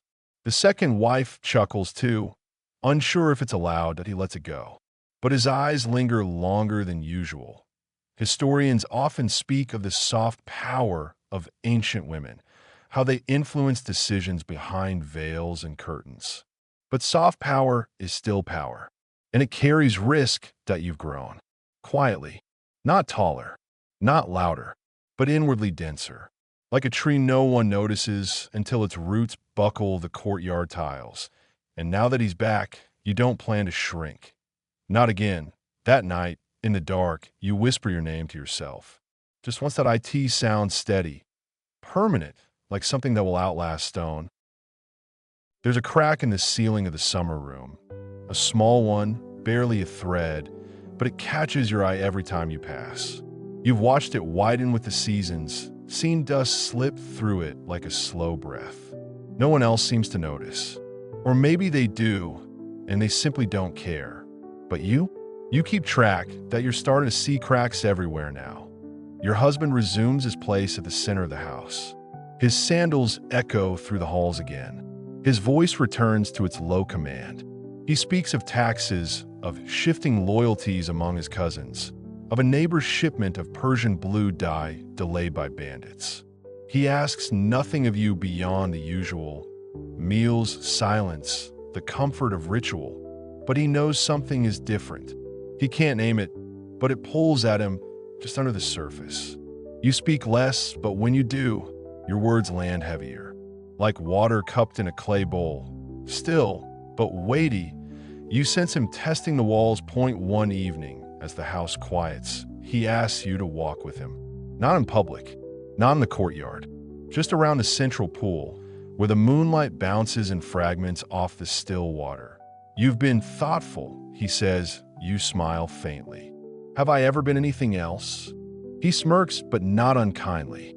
You used to ask questions, small ones. Now, I feel you're answering ones I haven't asked. You don't respond. You're not sure if it's an accusation or admiration. Maybe both. Historians still debate whether Persian women were able to hold emotional sway over their husbands, or if that's just wishful romanticizing layered over ancient dust. Some claim letters between spouses suggest intimacy. Others argue the warmth was only expected performance. The way you might praise a horse or a particularly good figure. What you know is this: real closeness doesn't come from sharing a bed. It comes from being understood. And that, you're sure, your husband no longer achieves. You used to ache for his attention. Now you study it like a rare eclipse. Intriguing, momentary, Never safe to stare at directly. There's a visiting priest in the city this week. One of the big ones. Supposedly connected to the Zoroastrian fire temple in Yazd. He's said to read destinies by watching how flames flicker when oil is poured. The second wife wants to go. Your husband agrees. You're invited too, of course. Out of duty, you attend, draped in formal linen, a gold clasp at your neck. The second wife chats nervously on the way. What will he see? Will he say she'll have another child? She dabs rose water behind her ears, just in case. The fire temple is quiet. Reverent. The smell of frankincense rides the air like a sleeping bird. When your turn comes, the priest doesn't ask you to speak. He merely watches as you approach, then tips a bowl of oil onto the ceremonial flame.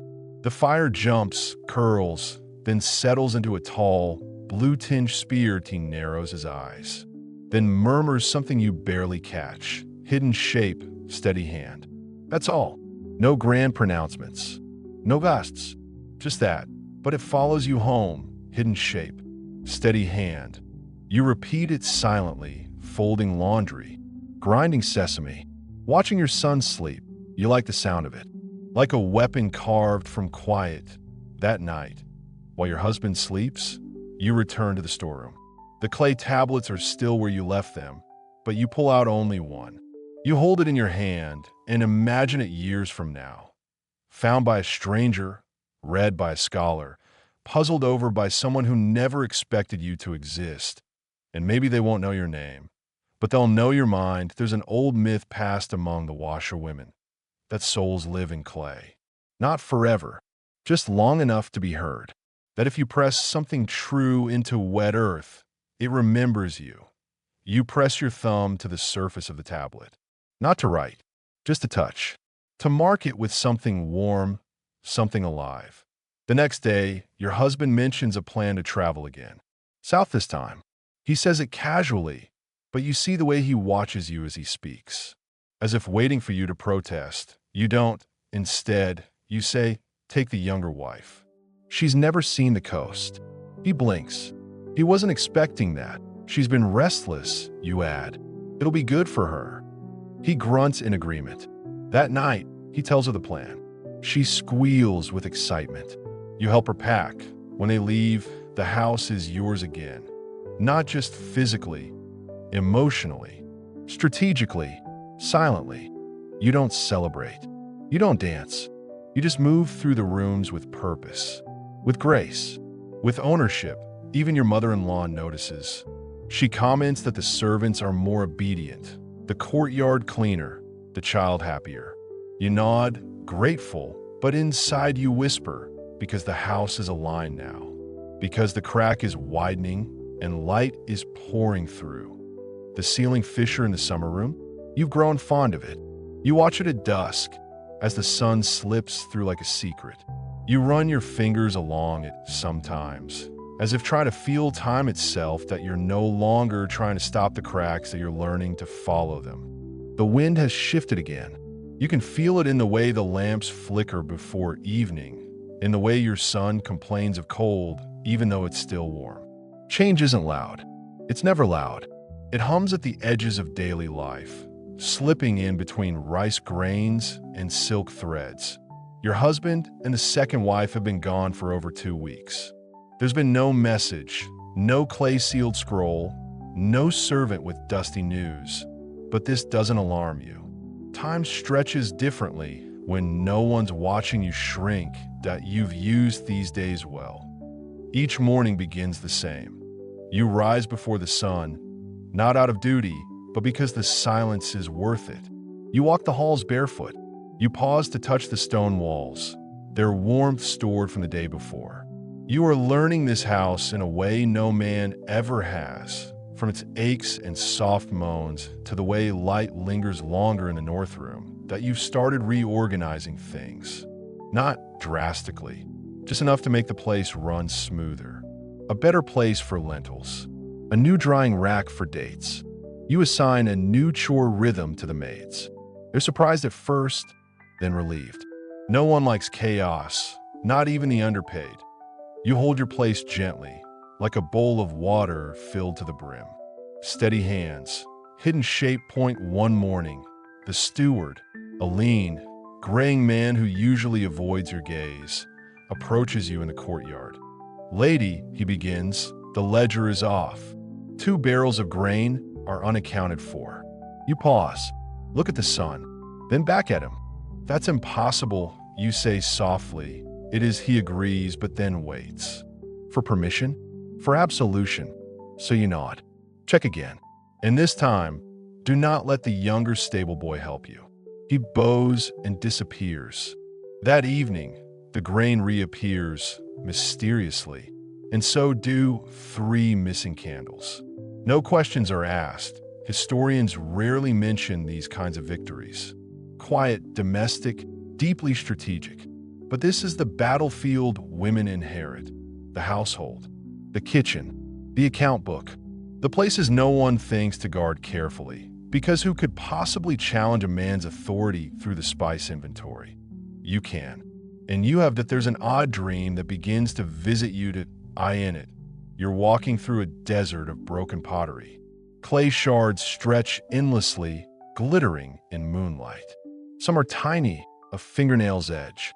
Some are curved, as if once part of a bowl or jar. You're barefoot, yet never cut. And as you walk, you pick up pieces, one at a time. You don't know why. You just know they matter. When you wake, you find yourself longing for dust under your feet. Your son grows just a little more and begins to ask questions with weight behind them. Why do men speak first in the hall? Why does grandmother call you quiet when you do everything? Will I be like father? You answer carefully. You'll be like yourself. He nods, uncertain. But a seed has been planted. One day, he asks to help you in the storeroom. You hand him a cloth, and he starts cleaning the floor with awkward enthusiasm. Then, as if pulled by some thread of curiosity, he finds one of your hidden tablets behind a cracked pot. You freeze. He turns it over in his hands. "Is this yours?" You could lie. Instead, you sit beside him. "Yes," you whisper. "It's my thoughts. I keep them safe here." He traces the etched lines with a small finger. Are they stories? Some. Some are memories. Some are questions I've never spoken. He looks up. "Can I have one?" Your throat tightens. "Not yet," you say. "But one day, I'll teach you how to make your own." Historians still argue whether women in ancient Persia ever had the chance to shape their sons into something different. The prevailing thought is that patriarchy was too strong, too interwoven into everything. But maybe that's because they don't count moments like this. A boy holding his mother's secret. A boy listening instead of commanding. Later that night, as your son sleeps with the tablet tucked in his blanket, you write something new. Not about yourself, about him. A line of hope, a line of protection. Then you break the tablet in half. You wrap one piece in cloth and place it beside his sleeping form. The other you keep. You don't know if he'll ever understand. But you've created something sacred, a bond sealed not in words, but in clay. The next day, a servant brings word. Your husband has been delayed. Illness in a distant town. He sends no details, just a line, "Remain orderly." You read it, then let the scroll fall open on the table like a dead leaf. Remain orderly. How ironic, because nothing in you feels orderly anymore. You feel wild, rooted, brilliant.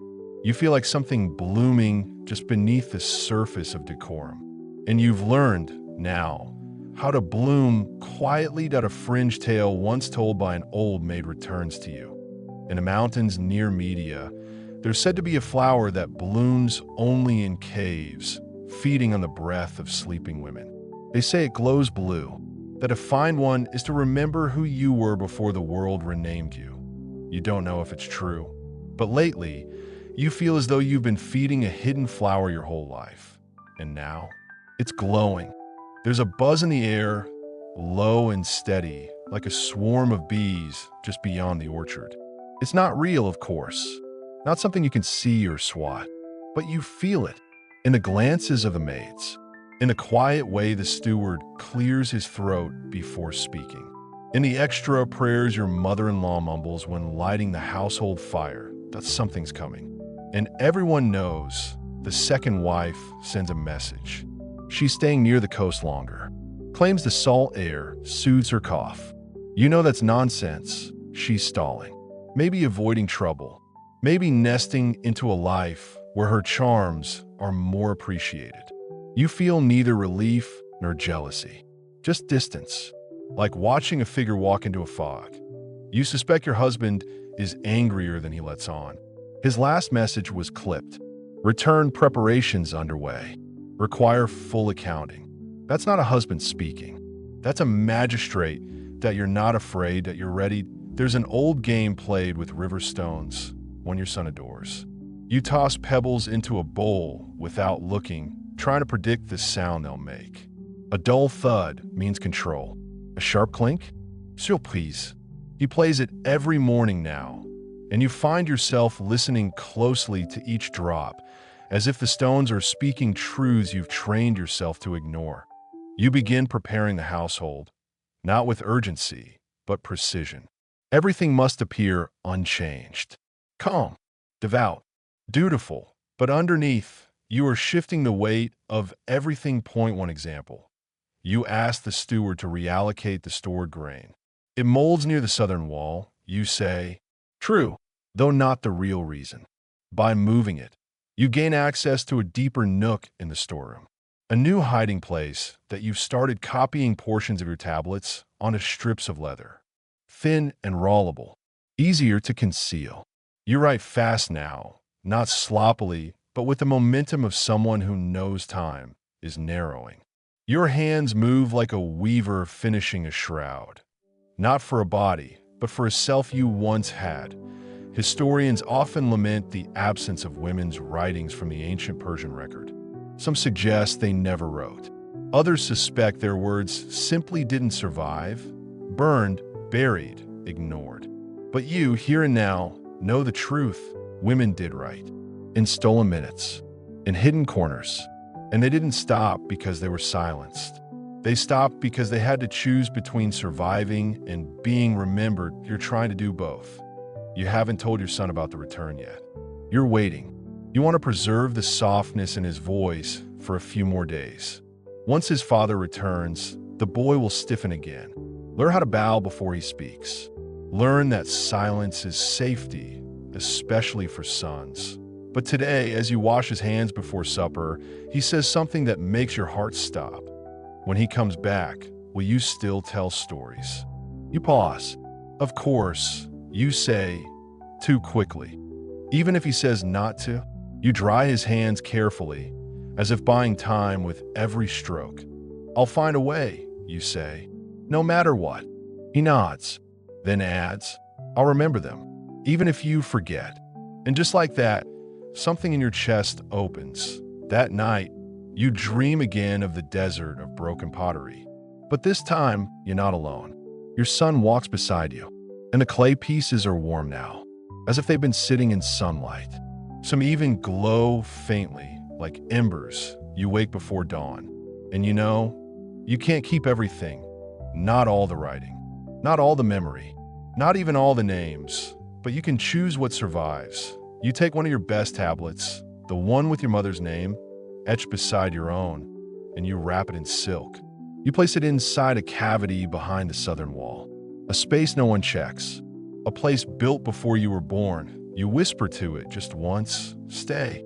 There's a fringe belief whispered among the laundresses that names, when buried properly, become seeds, that they bloom in dreams, in children, in the cracks of old buildings, that to hide a name is to plant it. You believe it now. You don't plan to confront your husband. That's not your way. There will be no screaming, no smushed butts. You've learned how little that accomplishes. Instead, you'll greet him as you always have, with a quiet nod, a well-made home, a child who speaks when spoken to. But beneath all that, a foundation that's moved, that a structure rebuilt. And you, standing in the very center of it all, not loud, not weeping, but unchanged in your gaze, unapologetic in your breath, unbreakable in all the ways he'll never understand. Historians still argue what resistance looked like for women like you. They imagine daggers in sleeves or secret escapes on moonless nights. But they forget the most dangerous thing a woman can do is stay. Stay sharp, stay watching, stay whole, and never, never forget who she was before the world told her not to be. The road is never quiet just before a man returns. Even if no horns are sounded and no trumpets announce him, the dust begins to stir. Merchants shift their tables, the steward double-checks inventory scrolls, and the maids begin whispering like bees around a dying flower. The air thickens with the anticipation of control. You feel in your knees before you even see his shadow. Your husband arrives just before sundown. His horse is sweaty, his sandals worn.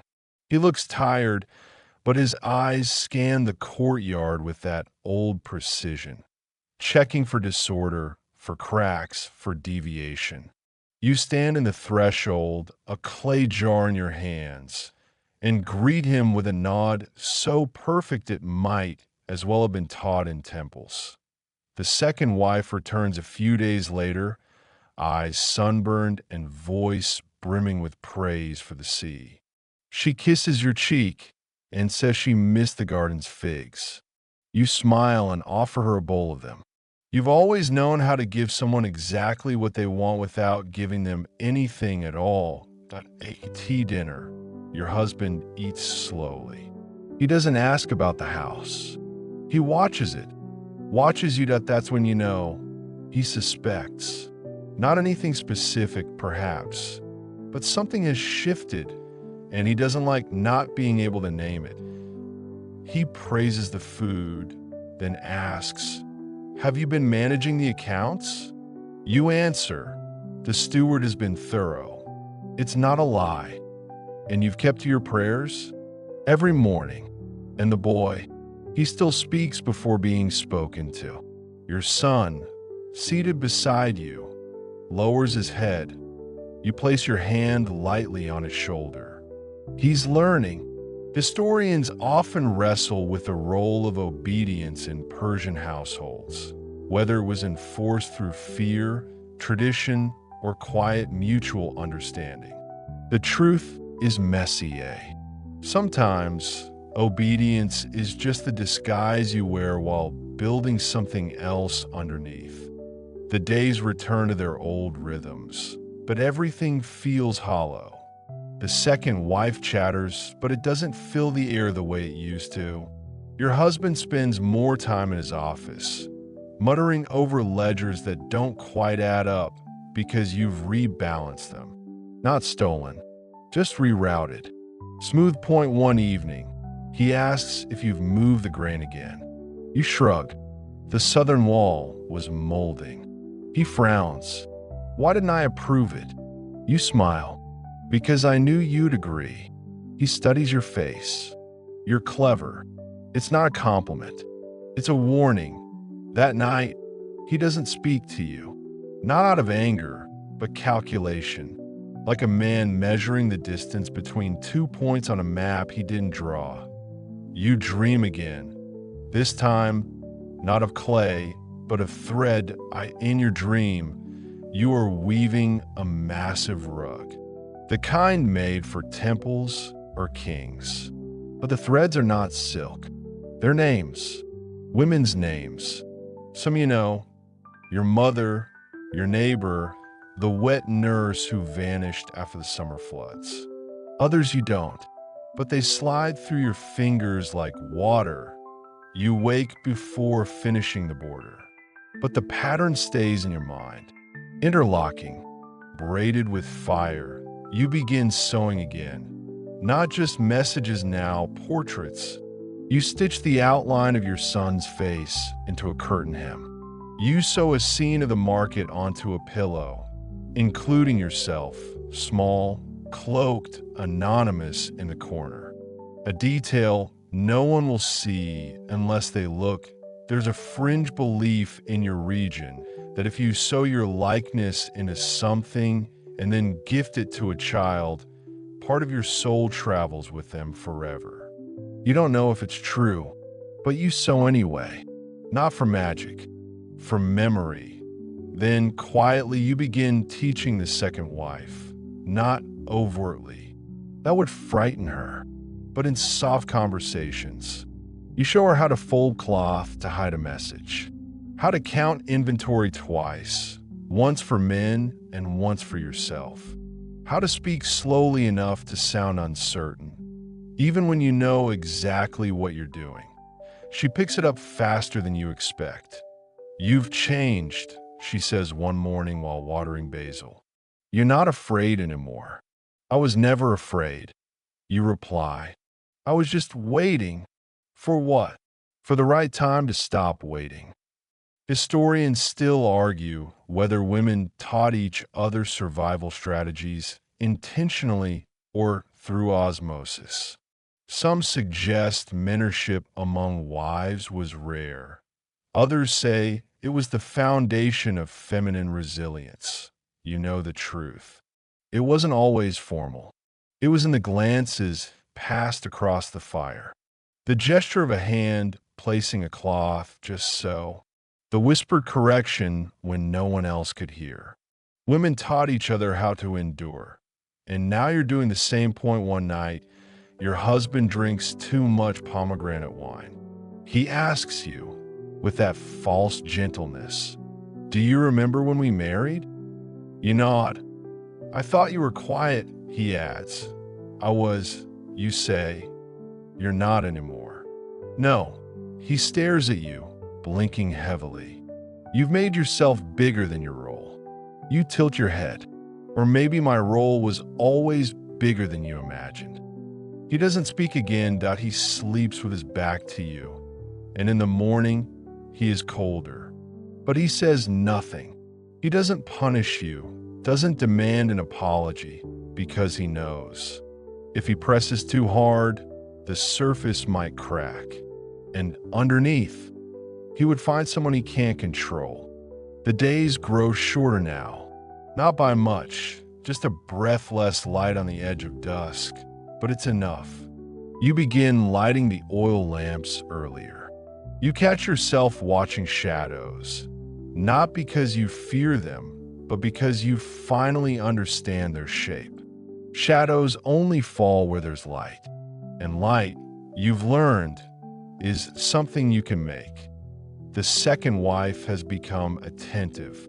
She copies the way you arrange the lentils.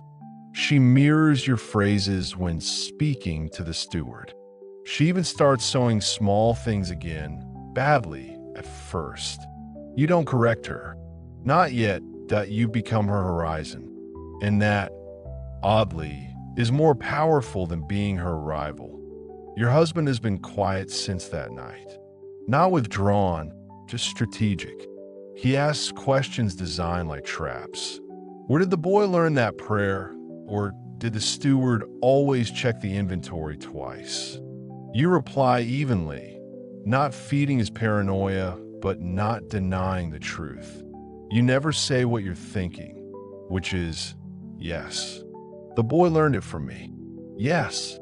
The steward checks things twice now, because he fears me more than you. Yes. Everything runs better when you're not here. But you only smile and say, the household adjusts as needed. One afternoon, a merchant woman visits with baskets of spice and gossip. She's middle-aged with sun-leathered cheeks and gold-threaded sleeves that suggest wealth just below scandal. She pretends to hawk cinnamon, but you know she's here for information. She leans in close. They say there's unrest in the West. Too many taxes, not enough grain. You nod politely. They also say women in some towns are refusing to remarry after their husbands die, letting the estates fall into disrepair, forcing men to court widows again. Imagine it. You raise one brow. Shocking. She grins. A quiet war, if you ask me. But then again, no one ever asks us, do they? You offer her a bowl of honey dates and let her talk. She speaks of stolen goods, traveling healers, temple corruption. But in between her stories, you hear something else. Women are watching each other now. Historians still argue whether there were actual networks of Persian women sharing information, supporting quiet subversion, or just living parallel lives of quiet resilience. The records are thin, deliberately so. But even thin paper casts a shadow, and your visitor's chatter feels like the whisper of a wider world, one you've already joined. That night, you go to the roof alone. You sit beneath the stars, braiding your hair the way your mother once did. Over under, twist, tuck. Your fingers move on instinct, the rhythm older than any song you've learned. You remember her voice again. Not what she said, but the tone. The way she hummed when she was angry. The way she walked faster when she was ignored. The way she taught you to make yourself smaller until you forgot you could stretch. You look at the moon and whisper, you were wrong. I didn't vanish. I just waited. In the courtyard below, your son chases a servant child. Their laughter rises like incense, brief, fragrant, alive that you've kept him safe so far. Taught him without being caught. Encouraged his softness, his questions. You know it won't last forever, but you've planned it enough that one day, when the world tells him to become hard, maybe he'll remember you. You go inside and open your hidden pouch. The tablets are fewer now. You've given many away, buried in places, gifted under layers of cloth, wrapped in the seams of traveling robes. You're not archiving your life. You're dispersing it that a legacy can't be left in one place.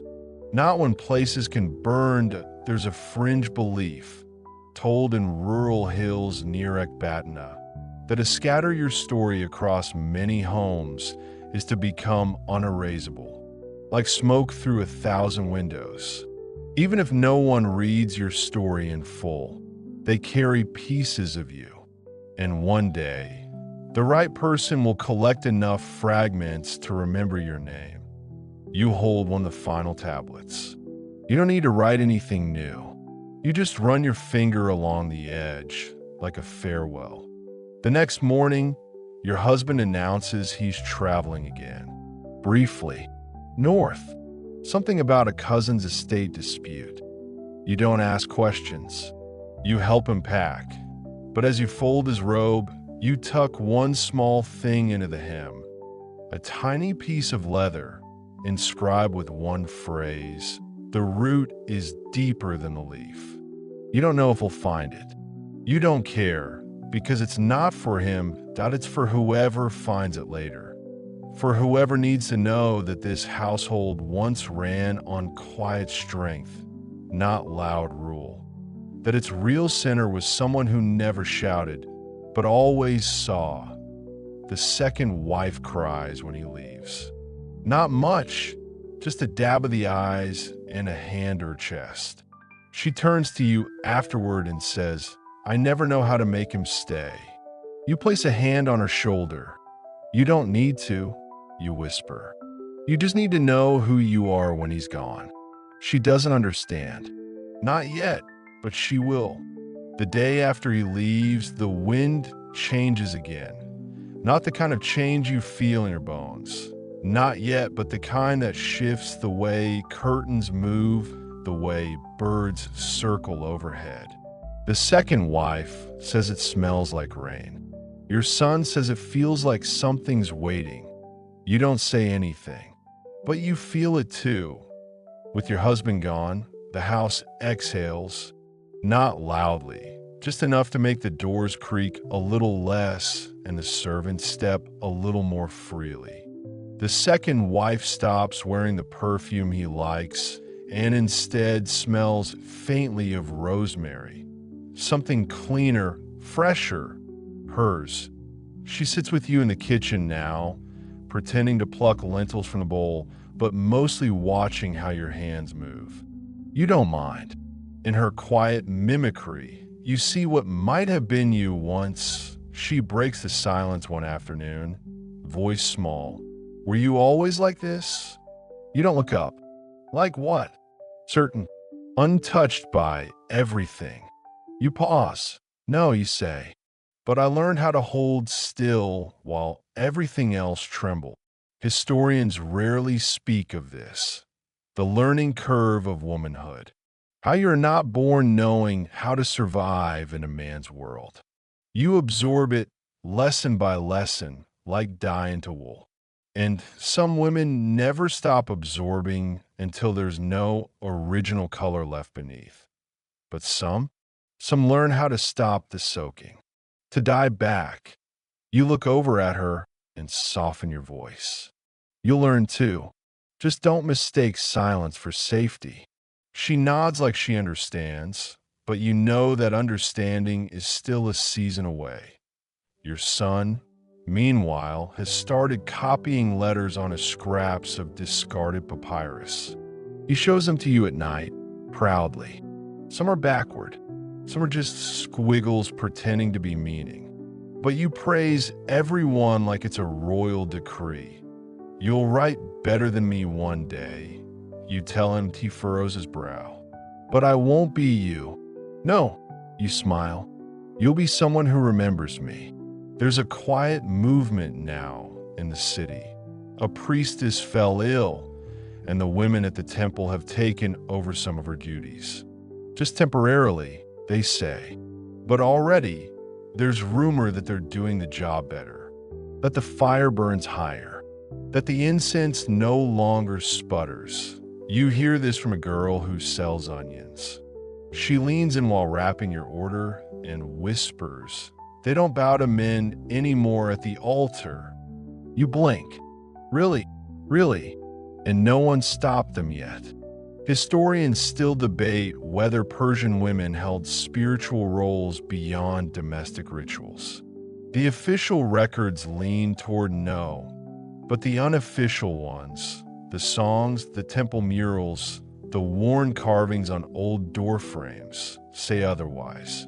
They whisper of women who didn't just light the fires, but kept them burning.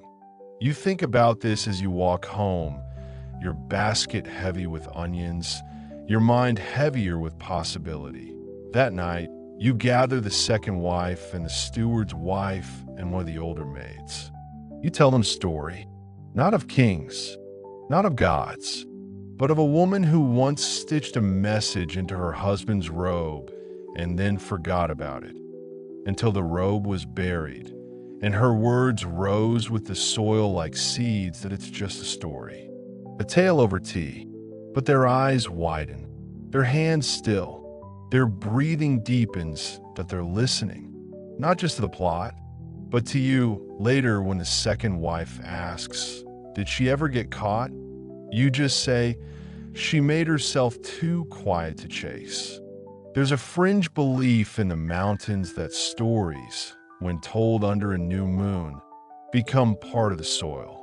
That if enough women speak the same tale at night, the land itself remembers it, and one day will repeat it back through wind or water or the cry of a hawk. You start to believe this might be true, and so you begin telling more stories like tea the bathhouse, I end the herb market, tea the weaving circle where no men listen, and the yarn hides secrets like smoke in a braid. Not all the stories are yours. Some are borrowed. Some are twisted into metaphors. Some are silly, about talking goats or lazy gods. But each carries a thread of rebellion. You notice others picking up the rhythm. The second wife tells a tale of a fish who refused to swim downstream. The steward's daughter sings about a clay pot that held storms, that you've started something. Something unofficial. You dream again that week. This time, you're not in a desert or a loom, but in a dark hallway lined with doors. Behind each door, a woman is whispering your name. Not calling out, whispering, like a secret being passed through time. You wake with your heart full and your pulse quiet. You don't need to be remembered by name. You just need to be replicated. And you are. Every time a girl repeats one of your stories. Every time a woman hides a message in cloth. Every time someone says, "That reminds me of something," and shares a tale that wasn't hers to begin with. Your husband doesn't know any of this. Of course, he'll return to a house where the floorboards are swept, the ledgers are balanced, and the figs are ripe that he won't see the difference. Not yet. But when he speaks too sharply and no one flinches, when he demands obedience and receives a pause too long to be innocent, when his own son meets his gaze and doesn't blink first, then maybe, just maybe, he'll wonder, and by then, it will be too late because the change has already taken root. You don't mark the day he returns on any calendar, but your body knows before the gates even creak. Your spine straightens before the sun rises. Your eyes sharpen over the tea. Even your son goes silent, as if some ancestral echo whispers, "Prepare yourself, he arrives just after midday, caked in travel dust and moodier than usual." His horse snorts and flares its nostrils, sensing the tension before its rider even dismounts. And no fanfare. No smiting. Just control in human form, draped in a sand-colored cloak. The courtyard stills. You don't greet him with affection, just efficiency. Water for his feet. A clean robe. A glance at the steward to remind him this is his moment to perform normalcy. Everyone knows the script, except, of course, you. Because underneath your bow and your silence, you are cataloging every change in his face, every wrinkle deepened by stress, every moment he looks at the household with suspicion instead of pride. The house has shifted, and he knows it, he just doesn't know how. Dinner is quiet. The second wife simpers, hoping to ease his mood. Your son eats with precise movements, chewing slowly, eyes on his plate. You pour your husband's wine with a hand that never trembles, that he speaks only once that night. This house feels different. You look up, hold his gaze for half a breath longer than is proper. Then, you've been away. Change doesn't wait. He says nothing more, but he notices the absence of fear. That's always been your sharpest disguise, and now it's gone. Historians still argue whether ancient Persian husbands noticed when their wives evolved in their absence. Some suggest men were too distracted with statecraft and trade routes. Others insist they noticed everything, but chose denial over confrontation. Because to confront a woman's growth is to acknowledge your own diminishing authority, and no man in power does that easily. Over the next few days, your husband reestablishes his routine: audits, inspections, short-tempered corrections. He scolds the steward for a missing cartwheel, chides your son for speaking too freely about temple stories. You watch from a distance. You no longer step between them. You don't soften your son's posture or encourage him to lower his eyes. Instead, you meet your child's gaze and give the smallest of nods. Yes, you say without speaking. Hold your spine straight, doubt it's subtle, but your husband notices. The small things, the pauses in behavior, the silence that feels deliberate. And then, one morning, the confrontation comes. He finds one of your old tablets. Not hidden, just resting beneath a folded blanket in the corner of the storeroom. Half buried but readable, he holds it like it might bite him. "Is this yours?" he asks, voice low. You step forward slowly. Yes, you wrote this. Yes. He reads aloud the line etched at the top. A still hand plants louder than a loud mouth. Then he looks at you. What does this mean? You answer without fear, that we're always shaping the world, even when we're silent. His jaw tightens. You think I don't see what you've done? I know you see, you say gently. You just can't name it. And that terrifies you. He slams the tablet down, not hard enough to break it, but loud enough to scare the cat from the window. Do you want to be like men? He growls. No, you say. I want to be seen. That's all I've ever wanted. There's a long, painful pause. Then he laughs. Not kindly, but hollow bitter, like a man cornered in his own hall. You think this house runs without me?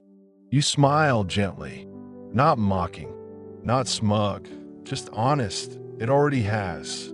He leaves the room without a word. And you sit beside the tablet and smooth the linen over it like a mother tucking in a child. You don't cry. You don't shake because you're done hiding. That evening, he doesn't eat. The second wife tries to console him. He ignores her. Your son watches the entire scene, eyes wide, absorbing everything. You let him. He needs to see what power looks like when it's losing, if there's a fringe tale passed among old scribes, that a man once tried to erase his wife's writings by burning them, only to find that the ash stained every page he touched after, that the ink, once turned to smoke, seeped into his dreams, that he died mumbling her words that, of course, it's just a story, but you keep it close, just in case. Over the next week, your husband grows quieter, not because he's won, but because he knows he's not alone in the house anymore, that he walks its halls, but now he walks through you, not around you. And even he can feel the shift. The second wife begins asking bolder questions.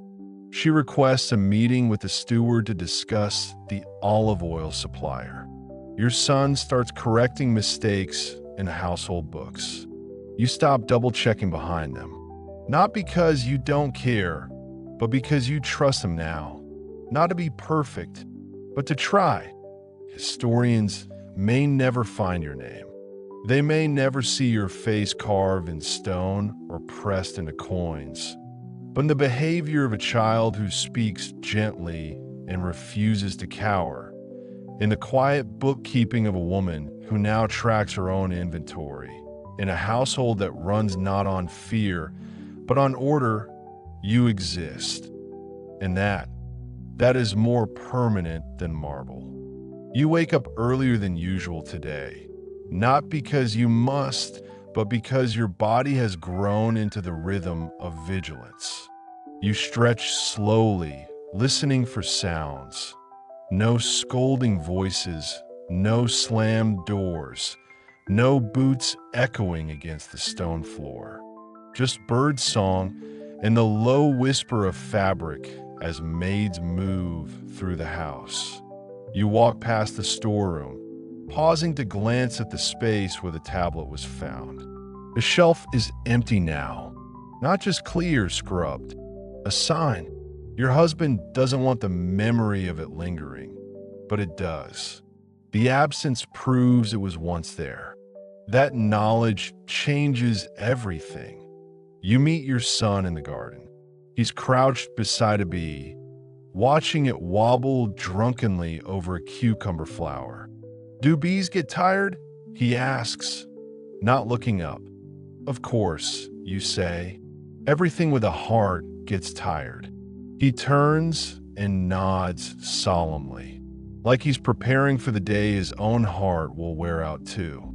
You resist the urge to brush his hair from his eyes. He's grown more in these last weeks than in the past year, and not just in height. His questions carry weight now. His gaze doesn't flinch. He's learning what it means to see the world clearly and still move gently through it. Your husband remains distant, but alert. Not loud, not cruel, just watching, like someone who senses a tide shifting and is trying to decide whether to stand still or start swimming. He calls for you one evening, alone.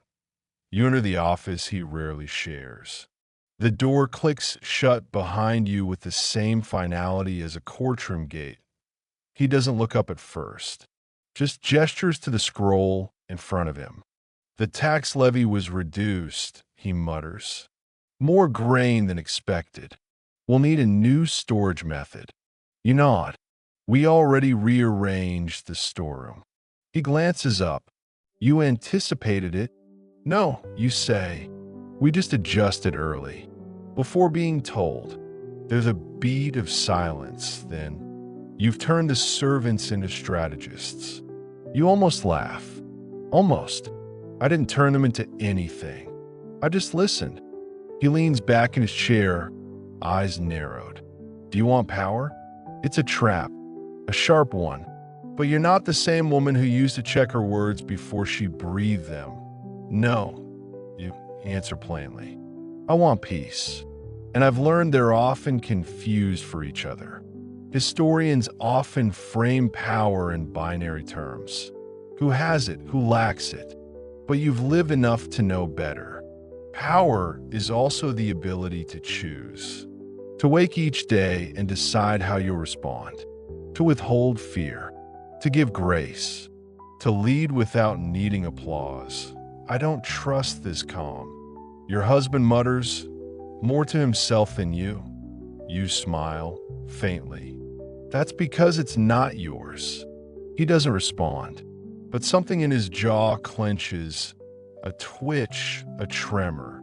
You leave the room before it becomes anything more. That night, the second wife brings you a threadbare cloth. Can you help me stitch it? She asks. It's for my mother's shawl. You nod and light a lamp. As you work, she watches you more attentively than ever before. After a long silence, she whispers, if I left him, would I survive? You pause. The needle hangs in midair, and you answer honestly. Yes, but you be someone else. Not who you were, not who you are. Someone in between. She swallows hard. Would you leave? You meet her eyes. No, because leaving doesn't scare him, but thriving does. That answer settles into the room like incense.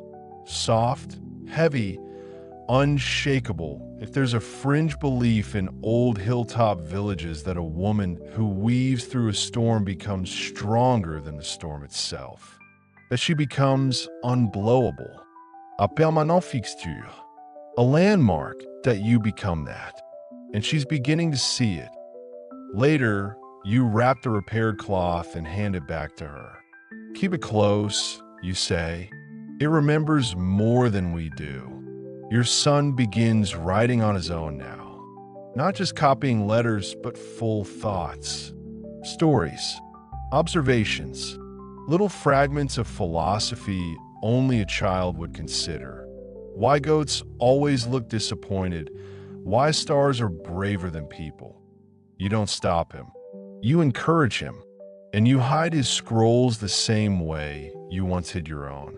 Because you're not preparing him to be a prince, that you're preparing him to be free. One morning, the steward tells you the caravan from the west has arrived, and that a woman rides in its lead cart, managing trade directly.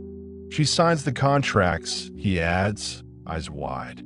The men defer to her. You nod. We'll send her figs.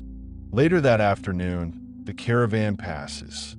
You don't meet her, but you glimpse her, straight-backed, plain-dressed, completely unbothered. She glances your way only once, and that's enough. Recognition. Quiet. Complete. Historians will say women weren't traitors, but the ground will say otherwise.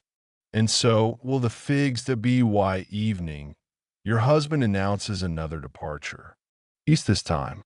Perhaps longer. You don't ask why. You just help him pack, efficiently, silently.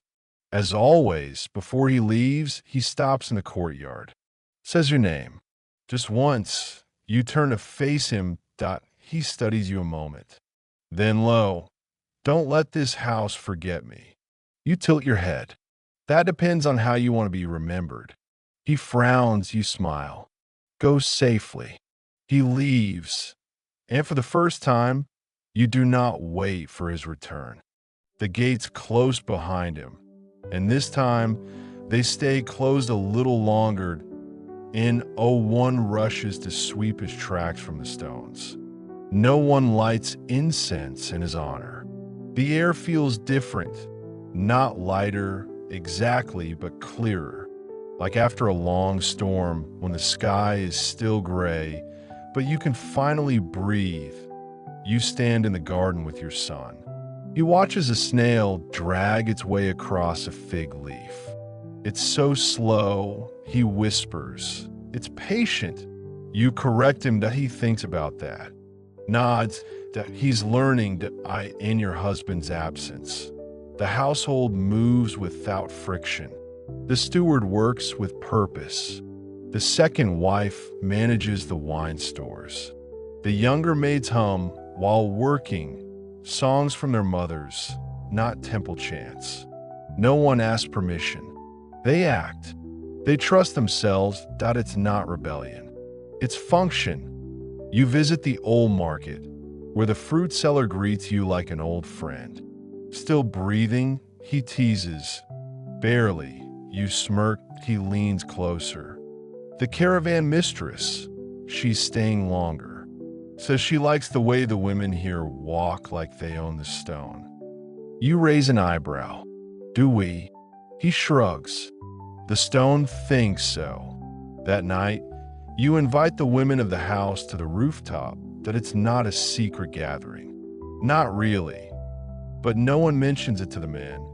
You bring small bowls of quince and honey, still warm from the kitchen. The second wife brings wine.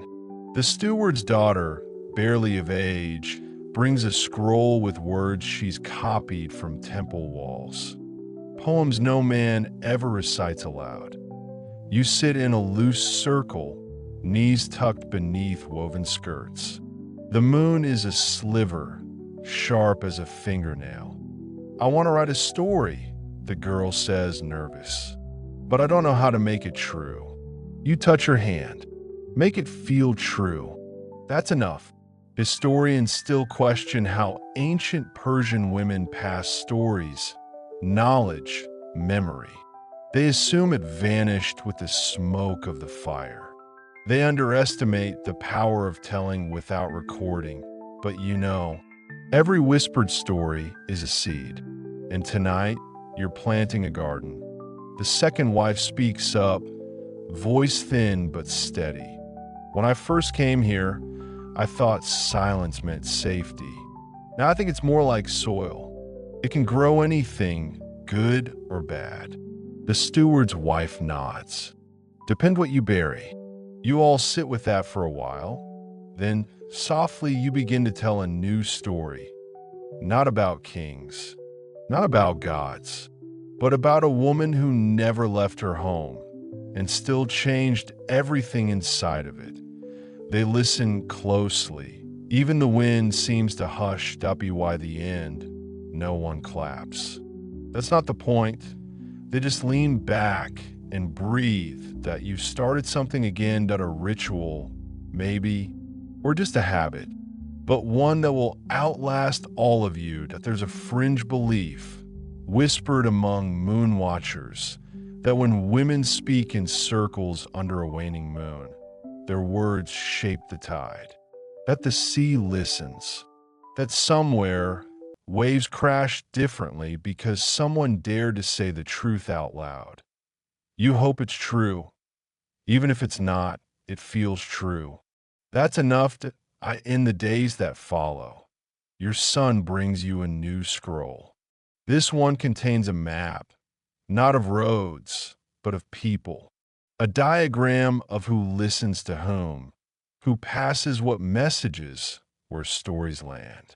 It's childish and crooked and full of errors, but it's brilliant.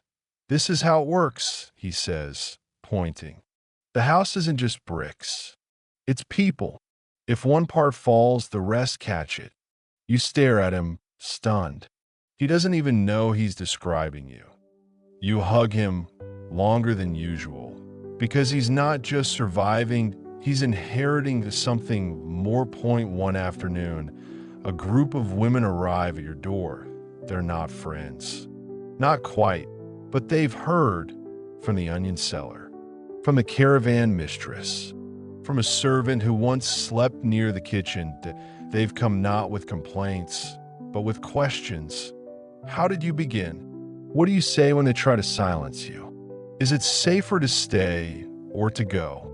You answer as best you can, not with certainty, but with honesty. Sometimes, all someone needs is to hear that the fear they feel isn't unique.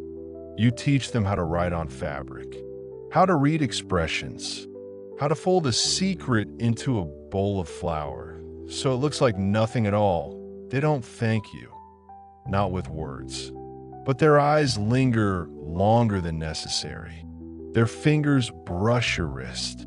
One of them leaves behind a scarf embroidered with a single phrase, "A quiet woman still walks loudly." You keep it. Historians will likely never know your name. They'll write about laws, battles, dynasties. Maybe they'll mention a minor economic boom in this region. They'll attribute it to trade routes or favorable harvests.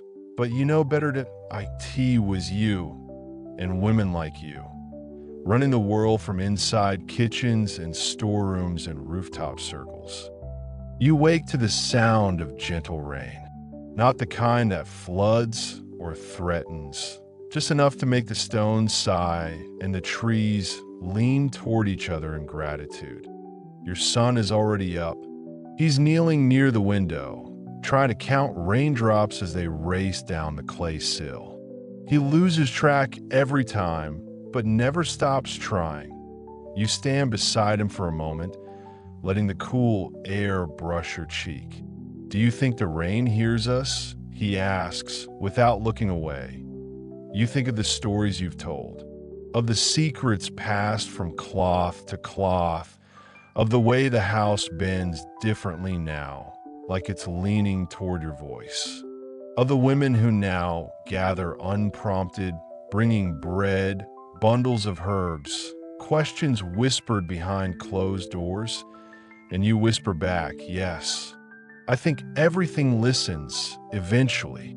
You find a second wife in the weaving room, alone, stitching something small.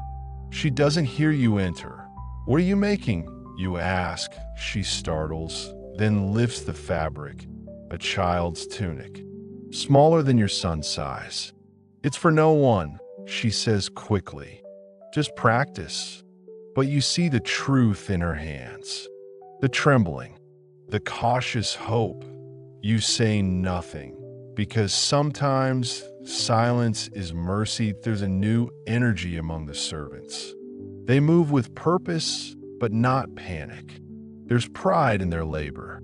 The steward's daughter now speaks in full sentences, and the cook has started humming again. An old lullaby about a sun god who forgot to rise and was gently scolded back into the sky by his mother. Everything is quieter. But it's not submission, that it's ownership. Your husband writes once from the east. A short message. "No, dearest. No pleasantries. Just, all continues here.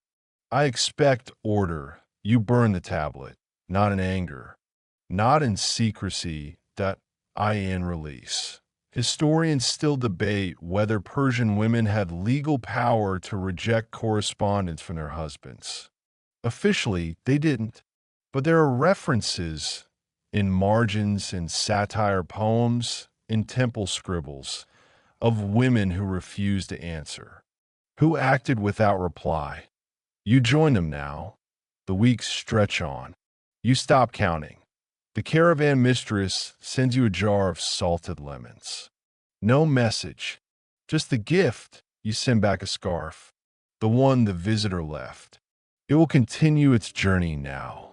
Woman to woman, house to house. There's a fringe belief among the mountain tribes that salt preserves not just food, but memory. That when you give someone salted fruit, you're giving them part of your story, made edible, safe to carry, impossible to forget. You wonder if she'll taste the truth. You spend more time outside now. Not because you have to monitor things, but because you want to see them. The way the vines twist towards sunlight. The way your son whistles a tune that hasn't been taught to him, but lives somewhere deep in the blood.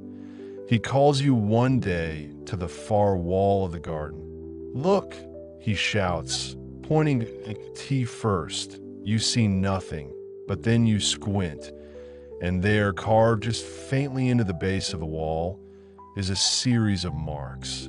Not letters, not full words, but a pattern. I made my own script, he says. It's secret. I only teach it to people who promise not to use it for rules. You crouch down and trace it with your finger. That's very clever, you whisper. You made your own language. He shrugs. I got tired of the old ones. You smile. That night, the women meet again. No rooftop this time. Just in the bathing room, steam rising like incense. Someone brings a story from the village. A wife who refused to turn over her goat when the taxman came. She said the goat was family. The officials left without argument. Someone else says a widow has begun teaching girls to read near the temple. Not on scrolls, but on walls where anyone can see. You listen. You don't lead these gatherings anymore. You don't have to, that's the point. The second wife touches your arm before leaving. I had a dream, she says. We were weaving a curtain together, but instead of thread, we used stories. You nod. That wasn't a dream. She doesn't ask what you mean. She knows. You sleep deeply that night, but not without dreams that eye in it. The house is made of paper, but it never tears.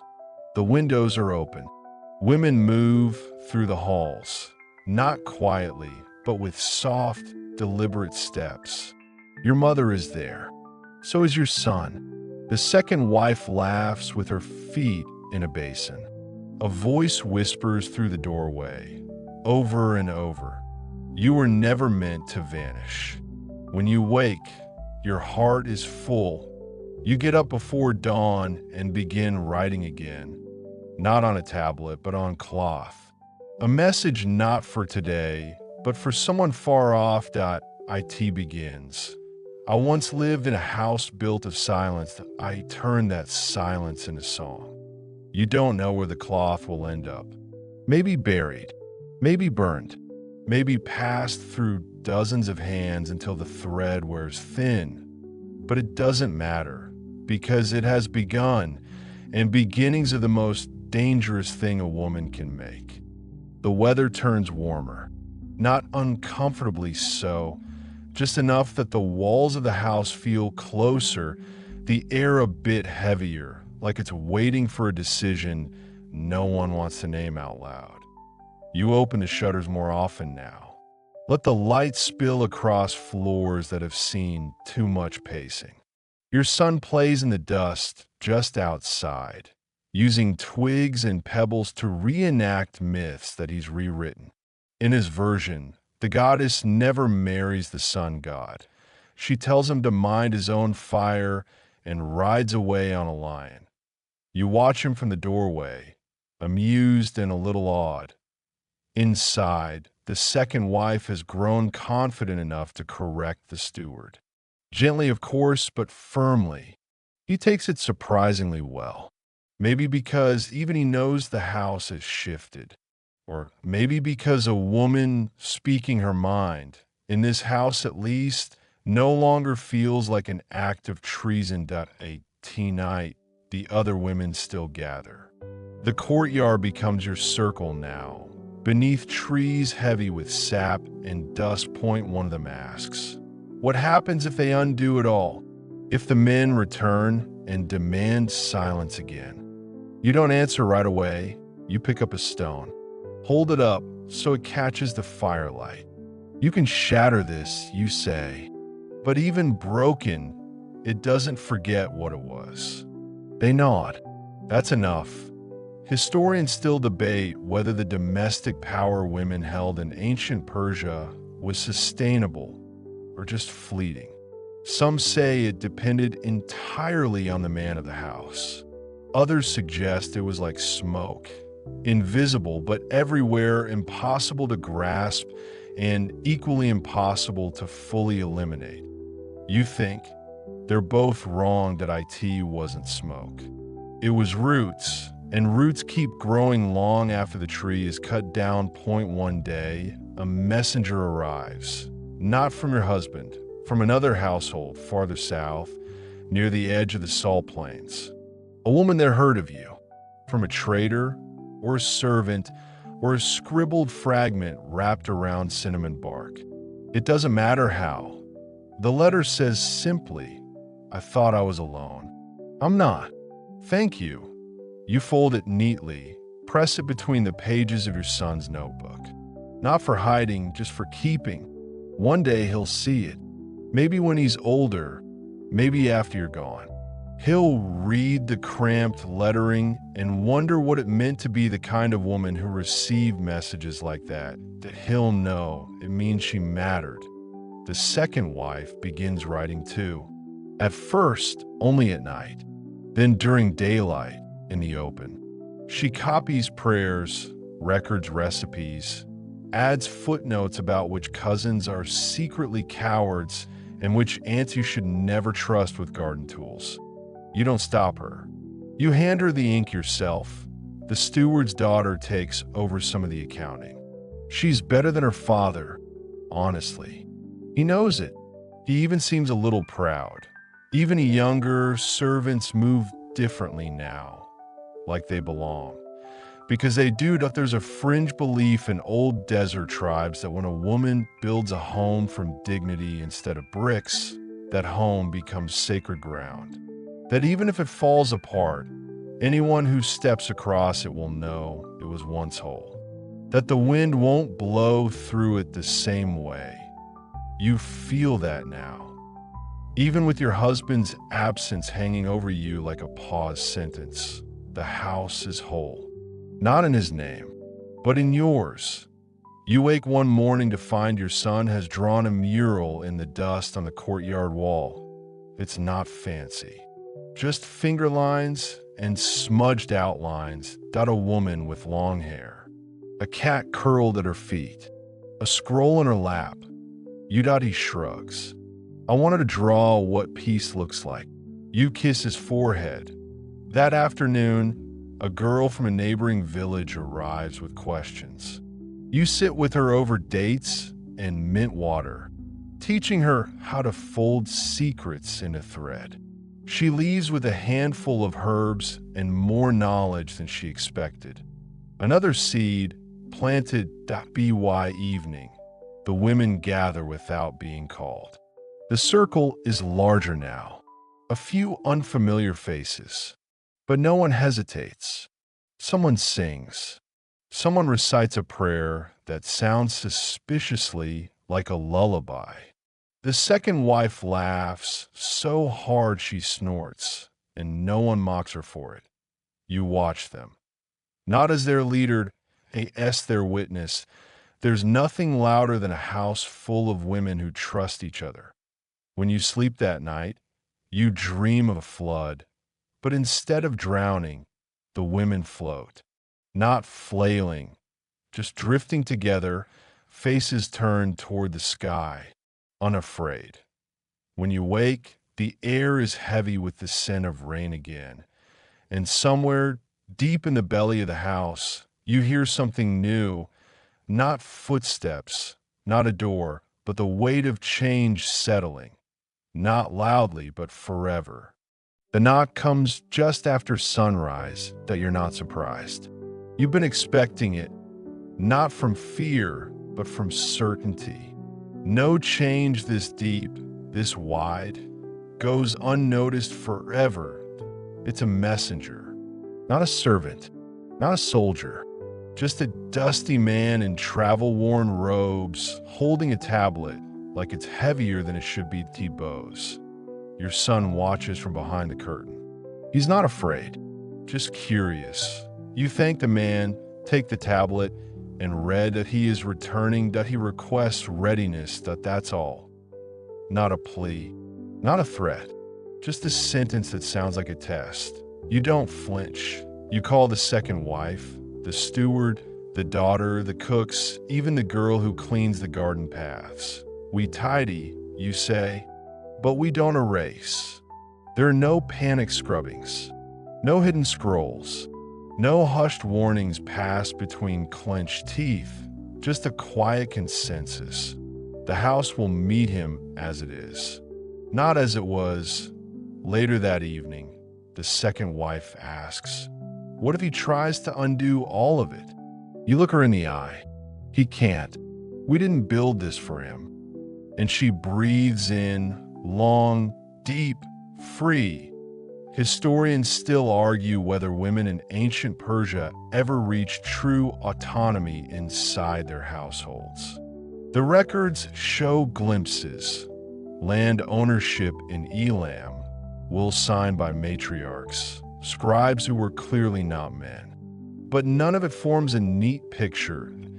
That's because women like you didn't leave neat things. You left living ones. He arrives 2 mornings later. Less dust this time, less fire in his gait.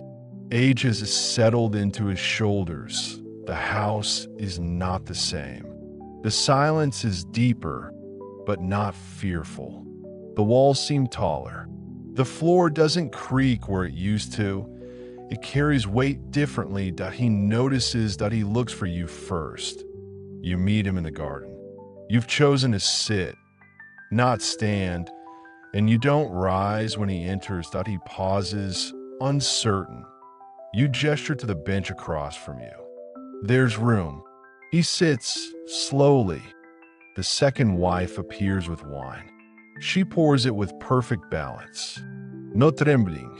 Then vanishes, as if she was never worried about what he thought. That he sips. You've done well. You nod. We have. He studies you. I don't recognize this place. You wouldn't, you say. It stopped waiting for you. That's not cruelty, that's fact. And for once, he doesn't argue. That he notices the steward's daughter walking by with ledgers under her arm. Sees the cook talking freely with the gardener about rotating beds for vegetables. Here's your son reciting a poem to the cat. This is, he starts, but can't finish the sentence. You help him. Different? Yes. Better? Also yes. He doesn't deny it. That night, you sit with your son on the roof, watching the stars. He's mapping them now. Not the constellations of men and warriors and gods, but new ones. Ones that make more sense to him. That one, he points, is a mother who turned her silence into wind. You blink. That one, he says, pointing farther, is a girl who lit the moon with her words. You squeeze his shoulder. That he looks up. Will he stay? You shake your head. He'll try. But this house doesn't belong to him anymore. It belongs to you, to the second wife, to your son, to every girl who comes asking how to hide meaning inside thread. There's a fringe tale, one you whisper tonight, softly, not as a story, but as a memory, that once a woman turned her entire house into a book. Every stone was a word, every corner a sentence, every wall a story only certain people could read. The house still stood long after she vanished, and the people who lived inside it, they never stopped reading. That is your legacy, not rebellion, not conquest. Continuity, not a house that breathes your name Even when your voice is gone, he sleeps in the guest quarters now. By choice, maybe, or necessity. The main bedroom has changed. It smells like honey and rosemary and independence. Like something he doesn't know how to enter anymore. You let him sleep. You rest your head beside your son's. Tomorrow, the women will gather again. There will be mint tea and questions and stories that flutter into being like moths drawn to a quiet flame. And you will sit among them, not as the one who started it, but as the one who made space for it to never end.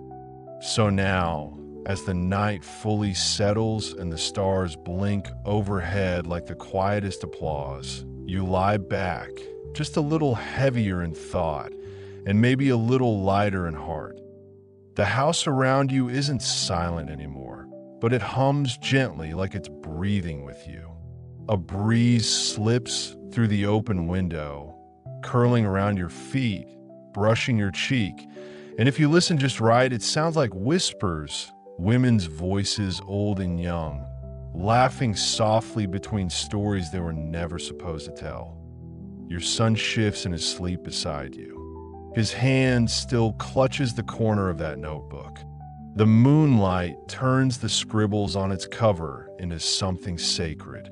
And for the first time in a long time, you don't feel the weight of tomorrow pressing down. Instead, you feel it waiting for you. And far away beyond the walls and the dusty roads, someone else may be waking from a dream of a house like yours. A woman, perhaps, brushing grain from her apron, suddenly remembering the name of a story her mother once whispered but never wrote down. And maybe, just maybe, she will tell it again. You don't need scrolls or ink or monuments. You've carved your truth into time with every breath. Oh, breathe slowly now.